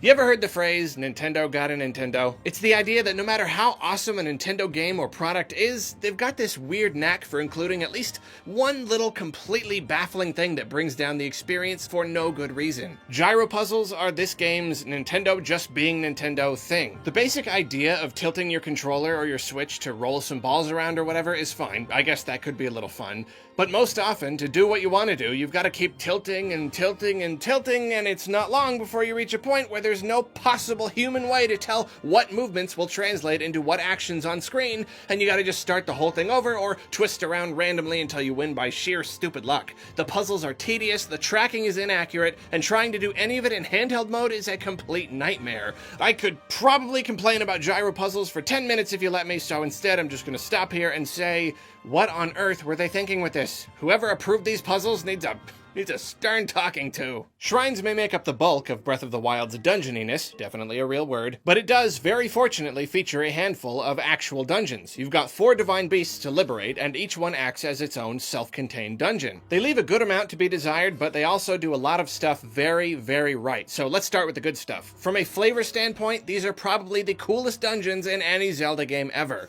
I mean, come on, they're 4 gigantic, roving, robotic beasts that are so big you can see them from across the map. And yet they're dungeons. After an endless stream of sacred temples and lava caves and twisty tree places, these are an amazing breath of fresh air. They're just impossibly cool, and not the sort of thing I would have ever expected to see hanging around Hyrule. Then I love how each one requires a fun little chase kind of sequence in order to actually board them. These sequences are so unique within the game that it's a shame they're over so fast. They're these little bursts of excitement in my memory, and I'm always bummed that I would have to start up a whole new file if I wanted to experience them again. Makes me feel like the game could really use more of these fast-paced sequences, you know? Perhaps if they use the idea of latching onto roving enemies I presented in the previous section, or just sequences that require a horse, or take place way up in the sky with your paraglider, chasing monsters and hitting their weak points and stuff while you're zipping around everywhere. Just a thought, moving on. Once you're actually on board a divine beast, the dungeoniness truly begins. As is the case with shrines, the puzzles on display are generally quite terrific. In fact, since each divine beast has something of a theme, I would say that the puzzles here are some of the best. As I've said, I love how free and wacky shrine puzzles can be. That makes for very fresh experiences, but there is still something to be said about having a little more focus, and having puzzles that link together to form a longer experience. The absolute best part about the Divine Beast, though, is that each one gives you a special command to manipulate it in some unique way. Generally, this involves moving huge parts of the beast around, and not only is this kind of dungeon-wide manipulation just plain cool, but it opens up really unique new design opportunities. The different ways you can move things around and how that affects the dungeon's puzzles and how you move through the dungeons, it's all exceedingly clever. The Divine Beasts offer up some of the most cohesive, interesting design we've seen in any Zelda dungeons ever. On the negative side, though, they're just too short. They're kind of like the fast-paced sequences that precede each one. They're great, but they're over so fast that they take up a really tiny chunk of your total time with the game, which can make them feel a little insignificant. Adding to this problem is the fact that each one contains very little fighting. Dungeons of old were a mix of puzzles and monster killing, but the Divine Beasts tend to only contain little handfuls of Guardian Scouts and blobby bubble skull guys that come out of the gross Ganon goop. It's really mostly about the puzzles, so there's always that little part of me that feels like something's missing from the experience. I guess I've just been conditioned to expect certain things from my Zelda dungeons. Then to top it all off, you've got something of a lack of individual identity. Each beast does have its own shape and manipulation mechanic and even its own puzzle themes, but none of these themes are as strong as those in past dungeons, at least not artistically. A fire cave might just be another fire cave, kind of boring, but when you're in a fire cave, you know you're in a fire cave. That's a very strong visual and thematic identity. Same with a crumbling ruin or a twisty spider-infested tree or the snowy remains of a castle up on a mountain. These divine beasts are really unique and cool, but when you hold them all up to one another, they feel awfully similar. When I look back on them, they have less of a presence in my memory, if that makes sense. They could almost all just be one big dungeon. The funny thing about these negatives, though, is that I can't count them all as completely negative. When it comes to something that's been done so many times over the years, I can really appreciate big changes like these. Even the less than perfect elements can be forgiven because of just how different this experience is. I do wish these dungeons were longer, but it's also kind of nice to not have to dedicate myself to finishing a massive, complicated dungeon before I can feel comfortable shutting the game off. I miss having more monsters to fight with mini-bosses and all that, but the greater focus on puzzles is also kind of relaxing. The Divine Beasts don't have a ton of visual identity when compared to each other, but the identity that they share is already so unique that I don't mind as much. Despite their shortcomings, I can very much say that I enjoyed the heck out of the Divine Beasts, and I hope a lot of the ideas they brought to the table are carried forward into future Zelda titles. We ain't quite done with Divine Beasts though. Zelda dungeons wouldn't be Zelda dungeons without bosses, and as such, there's a big mean boss waiting at the end of each beast. And just like the beasts themselves, these bosses bosses are great in ways, but also have some shortcomings. In fact, it's funny, I'm pretty torn on almost every aspect. First, each blight is a nasty little mini incarnation of Ganon. You got Thunderblight Ganon, Waterblight Ganon, etc. As with the dungeons, these lack a very strong visual identity when they're all held up to each other,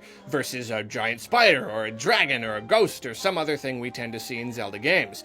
But I can really appreciate how different the core idea of them is. I mean, they're really cool looking, even if they all look kind of similar to each other. They're super gross and scary, and they embody Ganon in a very new monster-like way that is not necessarily pig-like. Mechanically, they're designed much like the game's other enemies. They do have some specific weaknesses that you can exploit, but you can also just plain old do damage to them by hitting them with swords and arrows and stuff. And actually, that's probably the biggest problem right there. I can appreciate how open-ended the fights are. It's not the same use the right item and open their weak spot thing that we've seen 1,000 times, and if you really purposefully hit these bosses early, I'm sure you'd be in for a good challenge. But the way I play this game, it makes for disappointingly easy boss fights. As far as I can tell, these blights just don't scale. By the time I got to each one, I was powerful enough to make short work of it. The Gerudo one was the trickiest for sure, though not so much with all of my champion abilities and infinite healing items, and I was still fairly weak when I fought the Zora one since it was so early in the game, but for the most part, no.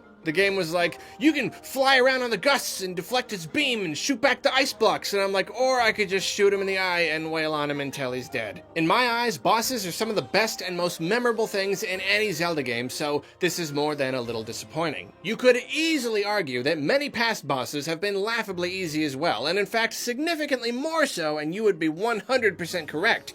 But I just think if any game in the whole series was equipped to offer particularly good and challenging boss battles, it should have been Breath of the Wild. It's the wasted potential that's the problem. One more specific gripe about the Divine Beasts before we move on is that the game naturally pushes you to the Zora one first. I'm willing to bet that the majority of players do it before anything else. And this whole section of the game sets the bar really high in terms of what you need to do to access a Divine Beast. Vah Ruta is spraying loads of water into the air, creating perpetual rain in the mountain range that comprises Zora's domain. Since you can't climb in the rain, you've got to get all the way up the mountains on foot, and it's really challenging because the place is just lousy with shock arrow shooting Lizalfos. When you finally get up, you're rewarded with armor that lets you swim up waterfalls, which you just get to keep forever, and you have to use this to climb up Ploymus Mountain and either fight the Lionel up there or steal shock arrows from him so that you can use them to board Vah Ruta. It's this long and very fun sequence, and it makes the short length of the Divine Beast much easier to swallow. I don't know about you, but I was really excited to see what kinds of cool quests I had to go on to get on the other Divine Beasts, and what neato traversal abilities they might grant me as rewards.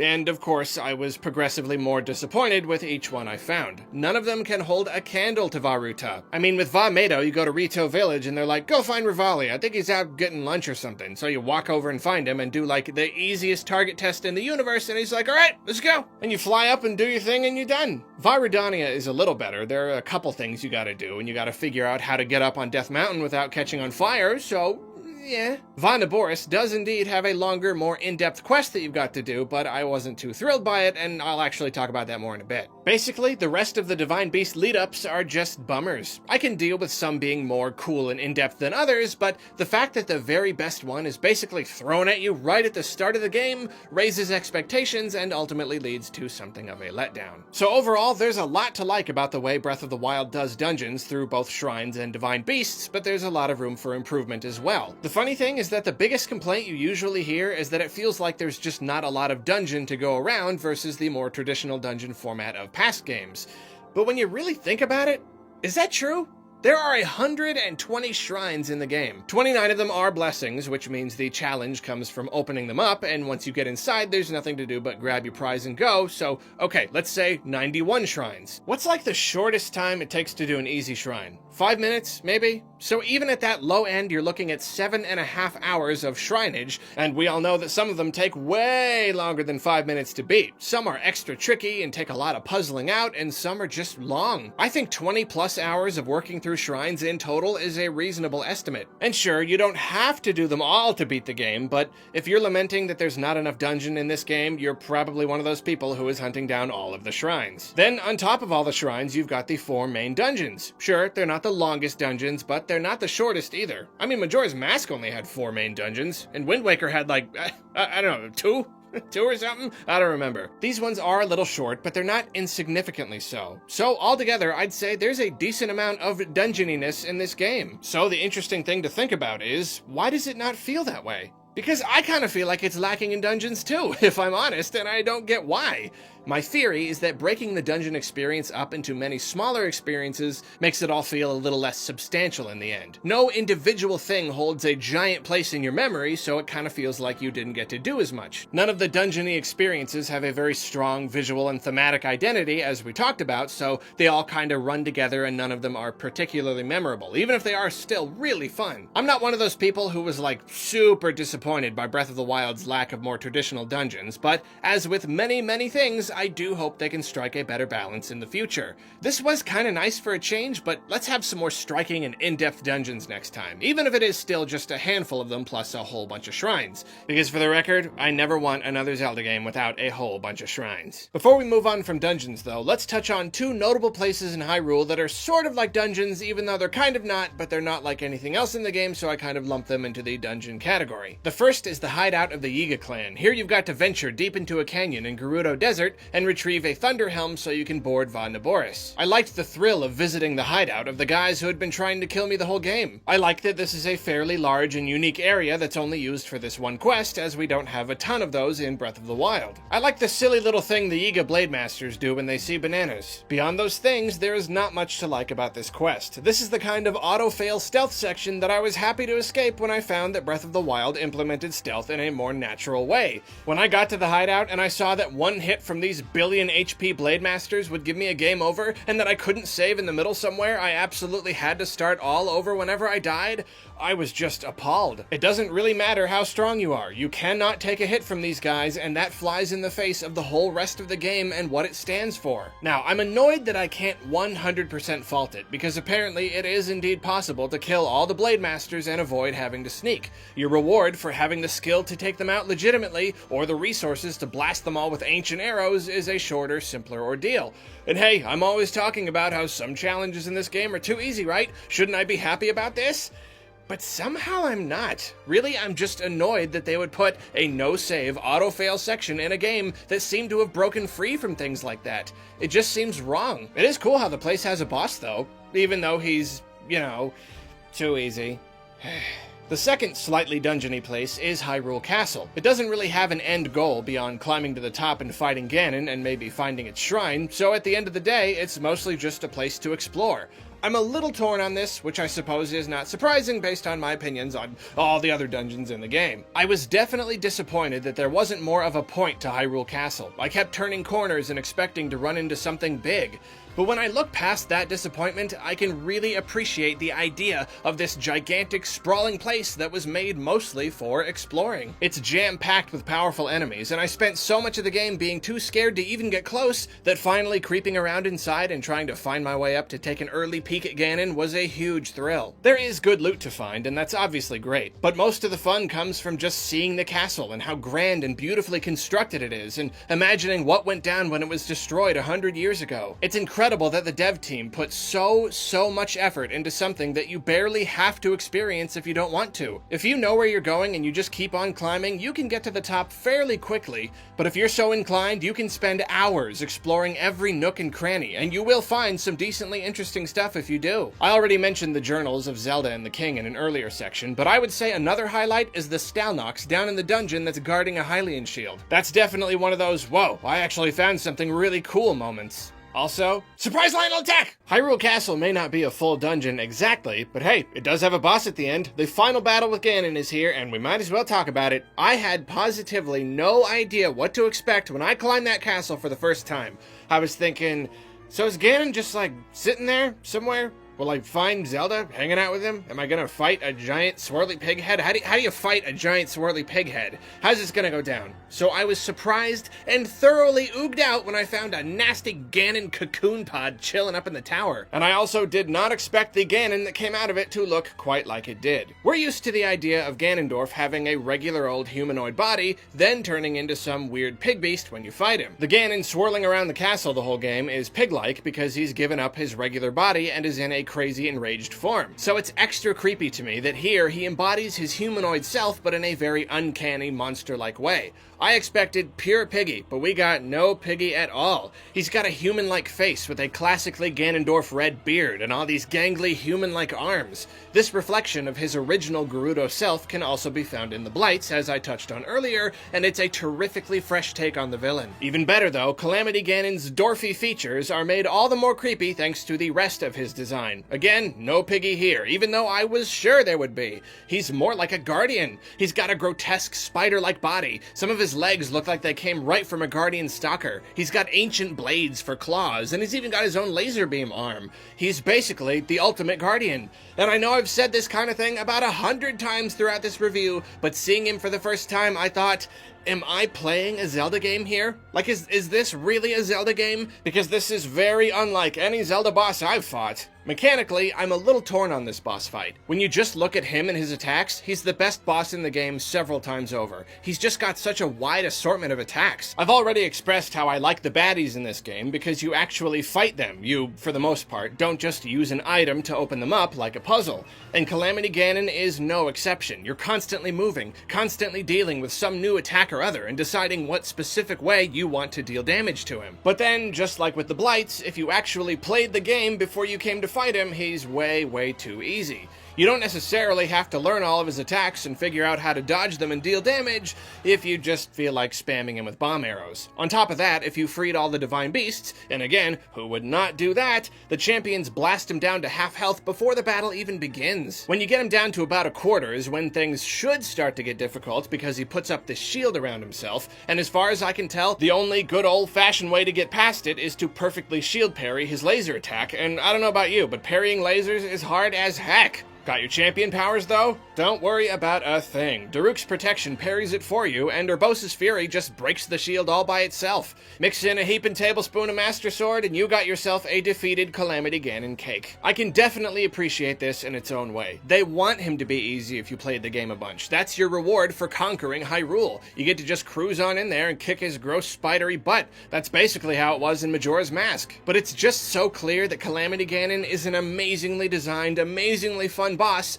that it's disappointing when the battle's over so quickly. You definitely can make it harder by not freeing all the divine beasts, which is something I might try in later playthroughs, but the first time was the most special time, and the memory of my first special time will always be just a little anticlimactic. Absolutely still fun though, don't get me wrong, and if anything, the weird visual design kinda made up for the low difficulty. It was still an amazingly cool fight. After you beat Calamity Ganon, you fight Dark Beast Ganon, but there isn't really much to talk about here, especially seeing as I already touched on him in the section on story. He's the standard Zelda final battle. Zelda gives you light arrows, and you ride around and shoot all his weak spots.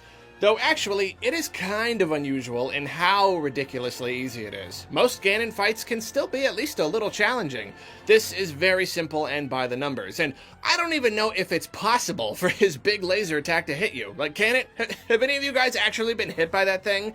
But, like I said before though, I still think it's fun. I'm enough of a feel guy that I'll take something like this just to cap off the game. Some epic cinematic final sequence that exists just to be the epic cinematic final sequence. I mean, come on, look how big the guy is. Breath of the Wild wins the award for biggest Ganon ever. While we're talking about bosses again, let's take this time to touch on mini-bosses. There are 5 types of mini-boss that can be found all over the place, the exception being Molduga, which can only be found in Gerudo Desert. As with other baddies, it is a little disappointing that there isn't more variety here. I mean, there are some Zelda games with 8 or 9 dungeons, and each one has at least one mini-boss, and sometimes there are even a few outside of dungeons. But fortunately, these 5 guys all feel very grand and substantial, epic enough to feel like they could be actual dungeon bosses. Plus, for the most part, they're really fun, and I'm actually happy to fight them again and again. Zelda bosses have always been so much fun, but sometimes they're over so quickly that they're like this tiny little sliver of the greater experience. In Breath of the Wild, though, you've basically got all the mini-bosses you can possibly take on, and whether it's a hardy challenge or you're destroying them left and right, it's just something fun to do. Lynels are easily the toughest mini-boss of the bunch, and they're literally one of my favorite things about the entire game. I've talked about them quite a bit in previous sections, but I just love how challenging they can be. There are no tricks here, no items to open them up, no way to stun them beyond a very brief headshot stun that basically every baddie has. These guys are about good, honest video game play-in, learning attacks, reacting quickly, protecting yourself while also dishing out damage any way you can, and that's just so refreshing. Stone taluses are really fun. I love how they've only got one weak spot, and it can be tough to reach when it's on the back instead of up on the head, as taluses love to track you and try to collapse on you when they're stunned. I love how incredibly intimidating they are early in the game. They're just gigantic, they're made of boulders, and their main rock throw attack can smush you flat in a second. Even better, you've got fire and ice versions, and without the right arrows and gear, they can be extra tough to bring down. Hinoxes stand out because they're the most interactable. They're always sleeping when you find them, so sneaking up on them is pretty exciting early on. I was amazed when I learned that you can hang out on a Hinox's hand, and after a few moments he'll scratch his belly and lift you up, or you can rob him of all his loot without him even noticing. If you do want to fight a Hinox the old-fashioned way, and I must say I've never come across a Hinox I didn't want to fight, you're in for a good time. You can shoot their big ol' eyes to stun them, but after taking so much damage they'll start to cover their eyes with their hands, and trying to stun them anyway is fun. If you can't stun them, you've got to get in close to hit them, but then you run the risk of being squashed and squished and smacked. Sometimes they've got these guards on their legs, and I'm seriously clueless, because it also took me a long time to realize that you could burn off the wooden ones and shock the metal ones. Overall, there's just a lot to Hinox battles, and however you go about them, they're just fun to fight. Molduga are easily the most disappointing mini-bosses in the game. Visually, they're awesome. They're these gross, giant lizard fish monsters that swim through the sand like graboids. If you're out on the open sand, they can be really deadly. Problem is, once you find out how to kill them, they're a joke. Stand on a rock. The Molduga can never hurt you ever again. Throw a bomb, he eats it, you detonate it, smack him while he's stunned, and run back to your rock. Repeat until dead. It's probably the most traditional Zelda boss fight in the game, because it's got one major weakness that you exploit with one of your quote-unquote items. But at least past exploitable bosses have had attack phases after getting hit, and that's exactly what the Molduga needs. After you stun it and get in some hits, it needs to do something that forces you off your rock and actually makes the battle a little challenging. As it is, though, they're fairly blah. They are epic, and you can try fighting them using a sand seal for some extra excitement, but I don't really see the need to, and that's pretty lame. Finally, we come to Guardians, and I kinda lied. I said there were 5 kinds of mini-boss, even though Guardians come in a few different varieties. Stalkers are the nastiest, and really, they're the biggest bullies of Hyrule. Lynels are tough, but at least they keep to themselves, and there are weaker types to fight near the start of the game. Stalkers come in one very high-strength variety and just run around looking for little links to blast. I've already talked about how exciting they make the game, and for this reason they are also one of my favorite parts about it. They're horrifying magical robots that shoot you with an exploding laser beam. That's just crazy. Finally, getting strong enough to take one out is a very triumphant feeling, and getting strong enough to take them out easily is its own kind of satisfaction. The great thing, though, even if you can usually chop off all their legs before they even get a chance to move, or jump down from somewhere and take them out with bomb arrows right to the eye before you hit the ground, get caught in a situation where they're running so fast you can't hit their eyes or reach any of their legs, you can still get blasted to smithereens. They should never be underestimated. Decayed Guardians can be found lying around some places, and I think these are really smart. They're weaker versions of Stalkers, and they're stuck in the ground, so they're easier to avoid, but they still give you a taste of that Guardian experience early in the game. It's always tempting to see if you can take one out, but if you mess up, you're gonna get blown to high heaven. Plus, you never know when one is gonna turn out to be not quite as decayed as you thought and get up and start chasing you, and that sows the kind of anxiety that I just love in games. Skywatchers are like Stalkers, but they fly around and have a more limited range of sight. You can damage their propellers to make them fall, but even then you've still got to deal with their lasers. And just like Stalkers, they can be stunned by shooting them in the eye, but panic and start missing and you're gonna have a bad time. They might not be as exciting as Stalkers, but they still add a hefty dose of fear to many of Hyrule's locales, and I love them for that. Turrets are only found guarding Hyrule Castle, and there isn't much to say about them. They stay put like Decayed Guardians, but they're tougher to beat. And hey, they got a blasty boom laser like all the other Guardians, so thumbs up. Finally, we've got the big Guardian Scouts that you fight in Test of Strength shrines, and these are actually pretty different from the other Guardians, probably because they were created exclusively to test the legendary hero. They were particularly fun to figure out because they've got a lot of attacks, and because of this, I would say they're some of the best baddies in the game. Their behavior changes the lower you get their HP, and each move they make requires a different reaction. And man, when they're charging their big laser, and none of your attacks stun them, and all you can do is wail on them and pray that you can finish them off before they open fire, That's good stuff right there. The last major thing to talk about in this whole entire review is quests. Previous games have all had quests, characters telling you to go fetch this, go do that. Majora's Mask introduced the idea of having them all in writing so that you could see what you had and hadn't done, and Breath of the Wild goes nuts with the idea. Anytime anyone wants you to do anything, it becomes a quest in your quest menu. This is excellent, obviously, because you can easily remember what you still need to do, but it's also great because it keeps track of important information about your quests so you don't need to keep re-asking people for your clues. I've mentioned before that shrine quests are the best, but let's touch on them again here. If you absolutely had to get a shrine quest from the right person before you could complete it, it would be pretty lame. The game allows you to stumble upon secret shrines on your own, which of course adds immensely to the game's sense of exploration and discovery. Again, I'd say these secret shrines with their own quests provide the most interesting and unique scenarios in the game. They're the coolest, funnest things to find when you're exploring the great big land of Hyrule.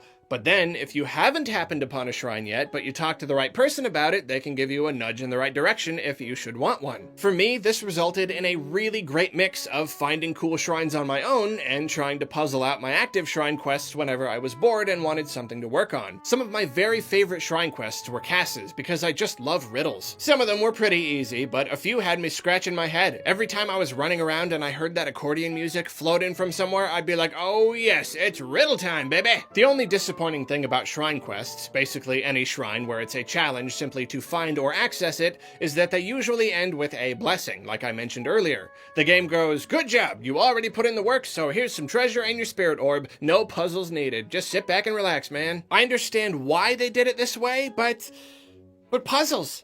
I love puzzles. 29 blessings out of 120 shrines is a whole lot of puzzling I wish I was doing. It's easier to forgive the blessings that come after crazy challenges like Eventide or the Labyrinths or whatever, but at least a handful of the blessings are pretty silly. Sometimes it only takes you like a minute to open a shrine, and it's like, come on, that was too easy to warrant a blessing. Give me some puzzles already. Beyond shrine quests, you've got regular old do this thing for me quests, and these are another mixed bag. I do really enjoy having all these quests, because if I'm in love with the mechanics and the overall experience of just playing a game, I don't care much what I'm doing in it and will jump at the chance to perform even the most menial tasks. Finding quests everywhere and having a great big list of them to tackle, I just love it. A problem, though, is that the rewards do not seem to scale with you here, and they are usually very underwhelming. It's not a huge problem because, like I said, it's fun to just do quests, but it would be nice if these people gave you stuff that was a little more helpful. I mean, you spend 10-20 minutes completing a quest and you get 100 rupees or a ruby or something?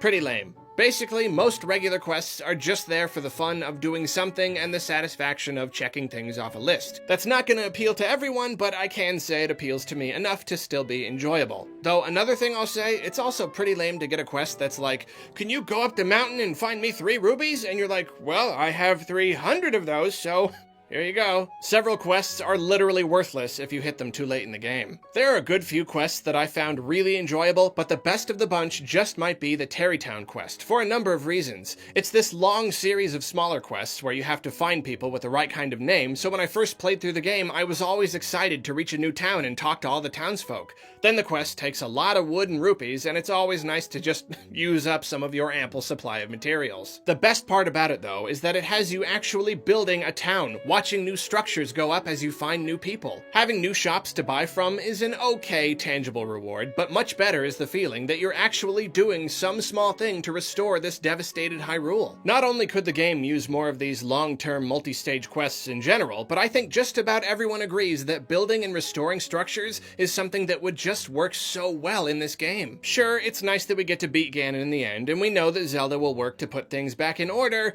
but Tarrytown gave me such a delicious little taste of this whole restoration idea that I was left wanting so much more. Similarly to how the game's material gathering and weapon breakage mechanics set the foundation for a crafting system that just isn't there, material gathering and the Tarrytown quest, along with the ability to build your own house, set the foundation for a building system that feels like it should be obvious but is also, sadly, nowhere to be found. There seems to be a pretty common trend running through most of Breath of the Wild's quests and what you could consider dungeony content. A lot of it is really, really terrific. The vast number of shrines with all of their physics puzzles, the visually epic and mechanically unique divine beasts, many of the other quests and challenges that really imbue the world with a sense of magic or are just plain fun to do. Sprinkled throughout, there are elements that bring the experience down, and there are some disappointing missed opportunities. But when I turn my intense scrutinizing machine down a couple notches and just focus on how much fun I had a ton of fun. I absolutely loved my time working through the game's various challenges, and it's much easier to look past flaws when I'm just so happy to be doing something very fresh and new for Zelda. Maybe there will come a day when the novelty of newness wears off and I find myself bored of physics puzzles and wishing for more substantial dungeons more than anything, but after hundreds of hours in the game, I can still say that this was a good direction for Zelda's dungeons to move in. It could all use some tweaking, sure, but this new format is one that I would be more than happy to see again.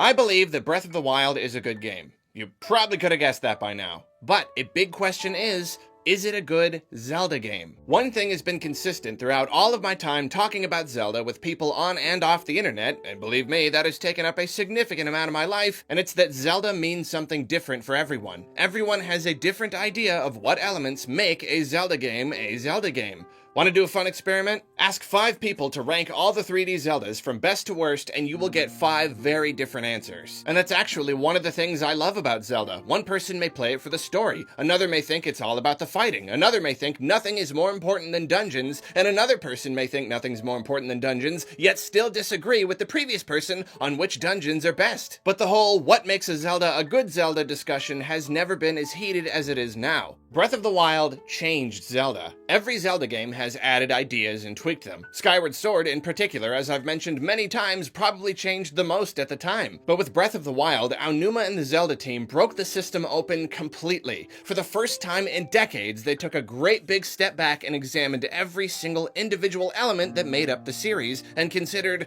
does this need to be here? How can we make this better? What if we did this instead? Even staple mechanics that had been there since the very beginning were not exempt from this great purge. A good few examples. Bottles. They're just gone.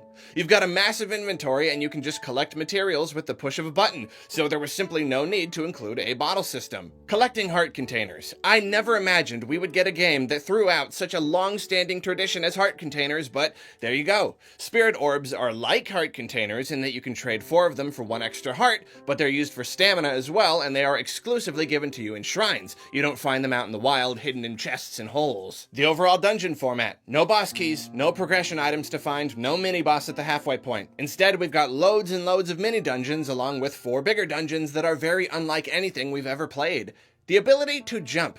Like, to just jump whenever you want. You don't have to get Rock's Feather, you don't run at a ledge to make it happen automatically. You just do it with a button. Because why not? It makes sense to be able to jump in this world, it's really useful, so there it is. Special arrows. They have always been an ability that you get, and you use them to get past certain obstacles that were designed for them. Here you just get them. You don't get the fire arrow ability, you get a fire arrow. You can use it on a guy that doesn't like fire if you want, or a shock arrow, or whatever. They're a resource. They run out. Here's a huge one. You know Zelda games, right? You're this guy wearing these green clothes and you have that one sword. Not here. Where's Link's tunic? Well, he doesn't have it. Put on whatever armor you find in the world. Where's the Master Sword? Well, you get it later in the game, and even when you do, you can only use it for a little while at a time, so how about instead you pick up whatever weapons you come across and use those? I've played the game for so long that I'm used to it now, but sometimes I'm reminded just how weird this is. How weird it is to be playing a Zelda game where I'm wearing wacky outfits and using spears and hammers that I scavenged from enemies. Sometimes it doesn't even look like I'm playing a Zelda at all. There's smaller stuff too, like how you can move the camera around when you're talking to someone. It's not a huge deal, but it's still something where they were like, why not? Why the heck not? It makes it a little more interesting to talk to someone and still be interacting with the game and looking around. And you know that annoying sound Zelda games make when you're low on hearts? That whip-it-up, it's awful. Gonzo! Breath of the Wild makes a noise to let you know that you're low, and then it shuts up. And you know what? It's not just the big changes that tell us how much they rethought the whole Zelda formula here. This little stuff says just as much. It means they really examined every single little thing and asked themselves if each one was something they needed. This game being so different, instead of people saying, I like this Zelda game more than the last one, or I like it less than the last one, or I rank it like this compared to the others, you've got people either seeing this as the best Zelda ever created, or something so different that it isn't even Zelda anymore. Obviously, there are plenty of people in between, but to me, it seems more binary than ever. And funny thing is, neither camp is wrong. Because what is a Zelda game? How much can you change a game in a series before it doesn't resemble the other entries in the series enough to be part of the series anymore? How much can get thrown out? How much do you need to keep? When is it healthy innovation, and when is it compromising a series identity? Breath of the Wild is very different from the other 3D Zeldas, but it actually has a lot in common with the first Zelda on the NES. There we were just plunked down in a huge open world and told to go. It's also a lot like Link Between Worlds, with its dungeons that could be completed in any order and its items that you could access at any time. If 3D Zeldas and 2D Zeldas are different in a lot of ways, does that mean they need to maintain their own identities without spilling over? If Breath of the Wild is wildly different from every other 3D Zelda but very similar to the original Zelda, does that make it the least Zelda-like Zelda game ever or the most Zelda-like Zelda game ever? If no other Zelda game had ever been created, just the first one and this one, how differently would we look at it as a continuation of the series? How much should a game be judged against the games that came before it, and how much should it be judged on its own merits? These are questions that we could spend hours going over. But at the end of the day, like I said, there are no correct answers. All I can do is answer these questions for myself. I can only tell you what I see when I look at this game. And I suppose I'm one of the lucky ones because these changes amaze me. There have been some sacrifices, sure. Like I've talked about, there are some traditional Zelda elements that have been left behind or diminished, and sometimes I find myself missing the purity of the old formula. But so much of the new stuff here is just incredible. It's engaging and exciting and challenging. And instead of feeling like the game has strayed too far from the Zelda formula, I feel like it elevates Zelda to new places, forges a path for bigger and better Zelda games than ever. And this new direction for Zelda didn't just happen because the team rethought every element and brainstormed new concepts. It's obvious that they drew heavy inspiration from other games. This is huge because Nintendo's teams most often seem, at least, to do their own thing when it comes to game design. And hey, that's part of what makes them so unique. But if you ask me, Zelda was in need of a shakeup, and looking outward was one of the best things they could have done to make that shakeup happen. The new elements that seem to have been inspired by other games are what make the game feel so fresh and exciting. A new mechanic is one thing, but a whole new system or style that we've enjoyed in other games coming over to Zelda, it's incredible. There's no way to know exactly what was directly inspired by other sources or what those sources might be, but the way I see it, there are three elements that have been largely lifted from other games. One source of inspiration seems to be Dark Souls and or Monster Hunter, or at least that style of game. Primarily, this is seen in the combat and boss difficulty. You can see it most clearly when you're swinging around a giant sword and fighting some huge guy. I mean, it really does look like Monster Hunter sometimes. It uses the idea of large, fierce enemies that you really have to learn in order to kill. As I've gone over many times by now, it's less about figuring out how to open up an enemy like a puzzle by using the right item, and more about just learning them and beating them with pure skill. This is a very new concept for Zelda, and I don't think it's any coincidence that these kinds of games were on the rise when Breath of the Wild was early in development. Another inspired element of Breath of the Wild is the survival element, and similarly, I do not believe this happened by simple chance. Survival games were also on the rise during development. I mean, the genre basically exploded around that time, so now we have the lack of recovery hearts and the need to gather food and cook meals and elixirs. This and the new fighting style obviously come from the team's desire to make Zelda more challenging, and this new level of challenge is part of what makes the game feel so much more rewarding than previous titles. Then, of course, there's the obvious one. The open world. Leading up to Breath of the Wild's release, Nintendo's games were only getting more and more linear. But again, what other kinds of games were on the rise when Breath of the Wild was being made? Just about every publisher out there was putting out open world games. They were creating gigantic worlds that you could explore in your own way, at your own pace, and that were packed with stuff to do. Whether or not that stuff was fun to do is up for debate, but they were still doing it. So the Zelda team looked at those games, then they looked over at Skyward Sword in the direction they had previously been taking Zelda, then they shot a quick glance over at Wind Waker before returning to Breath of the Wild, and they went, all right, let's do this. Let's give them what they've been asking for. Let's do an open world Zelda. And because they did that, because they decided to look outside of Zelda for inspiration and adapt all these new elements to the series, I believe we have a deeper and more engaging Zelda than ever. And before anyone says it, no, I don't think this means they should always just copy exactly what the rest of the industry is doing. They shouldn't just follow trends, but they should always keep an eye out for ideas that could legitimately enhance the Zelda experience and carefully select which ones to use, as I believe they've done here. And you know what? I will completely admit that the game probably doesn't deserve quite as much credit as it gets for these changes. The rest of the game industry grows and develops together. Games constantly borrow concepts from each other and try to improve on old formulas. Should we really praise the Zelda team for finally looking at what the rest of the industry was doing like they probably should have been doing to at least some extent this whole time? Should we praise this game for, in a sense, merely catching up to other games when it comes to a lot of its mechanics? If countless other games have perfected the survival concept, why should we give Zelda so much credit for only dabbling in it? If other games have been offering deeper, more challenging combat for years, why is it special when Zelda does it? Nintendo fans often treat the company's games like they're in their own special little bubble, and I will completely admit I probably do that sometimes as well. I'll admit that it's special when Zelda does it because, to me, Zelda is just special. Nintendo franchises have this way of burrowing into my heart, and when I boot up a game, if it's got the name Zelda on the cover, it's already at an advantage in my eyes. Is this a rational mindset to have? I'd say yes and no. Sure, maybe I am being a little biased here. Maybe I hold these games to a different standard sometimes. I don't really know, and I don't know if I can know. But there's nothing wrong with being captivated by that certain kind of Nintendo magic. I don't think there's anything wrong with being so enamored with the style and feel of the Zelda universe that if Zelda uses a mechanic, I'm more likely to enjoy it than if another game does it even better. It's like, come on, man, that is a bias. But it's also like, I know that other game uses this mechanic too, but Zelda uses it here. I couldn't tell you exactly what Zelda magic even is or what elements come together to create it, but whatever it is, it's real and it's got me. Zelda games almost always meet a certain quality standard in my mind. They let me go on adventures the likes of which I just can't get anywhere else. And even if another game's got perfect survival or crafting or combat elements or anything, it still doesn't have the benefit of coming together to form a complete Zelda experience. Even with its flaws and underbaked elements, Breath of the Wild is still a Zelda game when you look at it as a whole. It's still got that quality and magical feel. It's still the kind of adventure game that, for whatever reason,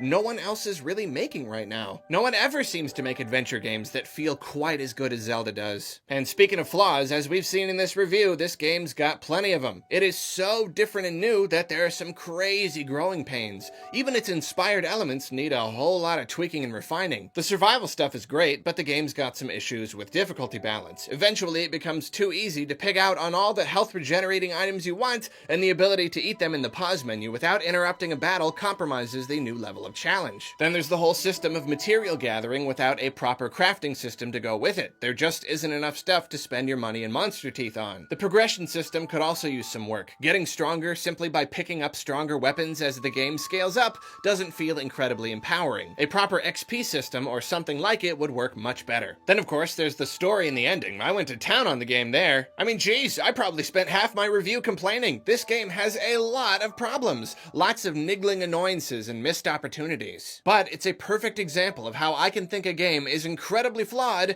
but still consider it one of the best games I've ever played. Because I do think that about Breath of the Wild. I still need more time to decide if it's my absolute favorite game ever, but it just might be. This is really a larger discussion for another day, but I don't see a review score as this objective measure of a game's quality. When I'm scoring a game, the most important factor is how much I enjoyed it.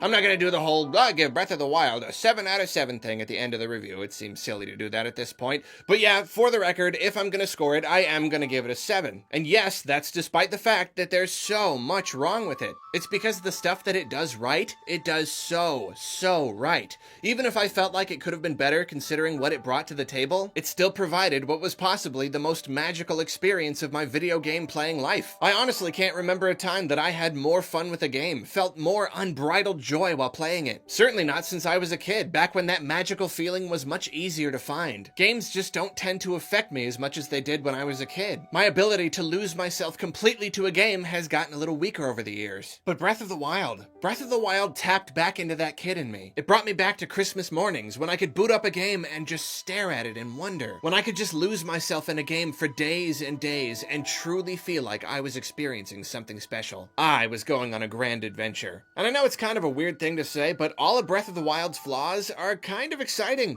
Think about it. If I was able to enjoy the game this much, despite its laundry list of issues and missed opportunities and seemingly missing mechanics, that means that as long as the Zelda team wants to continue with this formula, and statements from Aonuma himself plus sales figures make that all but a sure thing, the only way to go is up. Future games can only get better. Way better. Impossibly better. Sure, it would have been cool if Breath of the Wild was just the perfect video game right out of the gate, but where could it have gone from there after setting the bar so high? I'm kinda glad I got to be blown away by its crazy open world and some of its new elements, because now I can potentially be blown away all over again by a more fully realized version of this new formula. I mean, I guess I don't necessarily know if the team will work on improving what they have here, or if they'll just scrap half of it and go in yet another new direction, but they've got the potential to do something amazing with Zelda. Something truly unprecedented in the ever-crowded landscape of open-world adventure games. The Zelda magic used to live inside its own little box, and it was a wonderful box, but it was still a box and one of its own creation.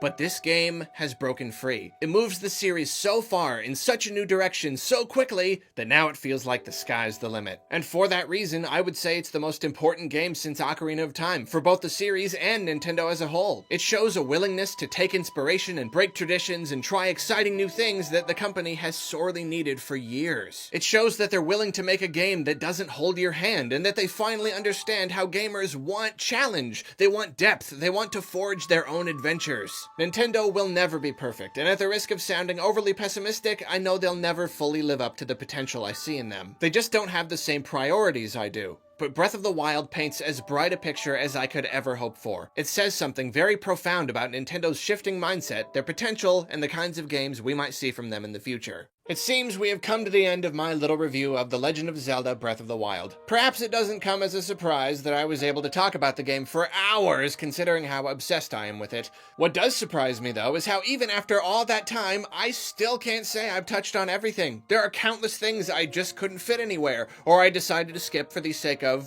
something that in some universe resembles brevity. Like blood moons. Didn't even talk about blood moons. I can sum them up right here, though. Ah! Ah! I am going to die! I am going to die! Is it over? What happened? Then I mentioned Eventide once or twice, but I could probably talk for quite a while about that one quest alone. It's incredible! And you've got Kilton and how he can make disguises that let you blend in with monsters, and the ability to take pictures of things and hunt them down with what is essentially a radar? That's a whole thing in itself! It's like a fully realized version of the dowsing idea in Skyward Sword, but you know what? I gotta draw the line somewhere. This review does have to eventually end. I was originally gonna end the whole thing with another heartfelt bit about how special and amazing Breath of the Wild is, but I think I've made my point by now. So instead, I just want to say thank you. If you stuck with me through this entire review, then I seriously thank you from the bottom of my heart. The idea that even one person on this great big planet would want to hear me talk about one game for 3 hours is absurd, but all you guys, it just feels amazing, and all the comments and tweets from people who have enjoyed it throughout its production have warmed my Zelda-loving heart. And while I'm thanking people, give it up once again for Kane from Farfetched Reviews for editing this entire thing. He is the link to my Zelda. I've been doing a lot of brooding, trying to figure things out, locked in what's felt like a century-long battle with scripts and mechanics and analyses, and he's been doing all the dirty work, wielding his sword of editing against the calamity that is this review. And with that, my friends, I will take my bow and bid you all adieu. Gosh, I've talked about it for so long that, you know what I think I might just do? I think my Switch and I are going to spend a little time playing something else. Woof! I am sick of Breath of the Wild. When's the next Zelda game come out already? You know what I'm gonna do? I'm gonna play some Mario. Yeah. Good old run and jump Mario. Yep. Hey, look, a moon. Yeah. Got that moon.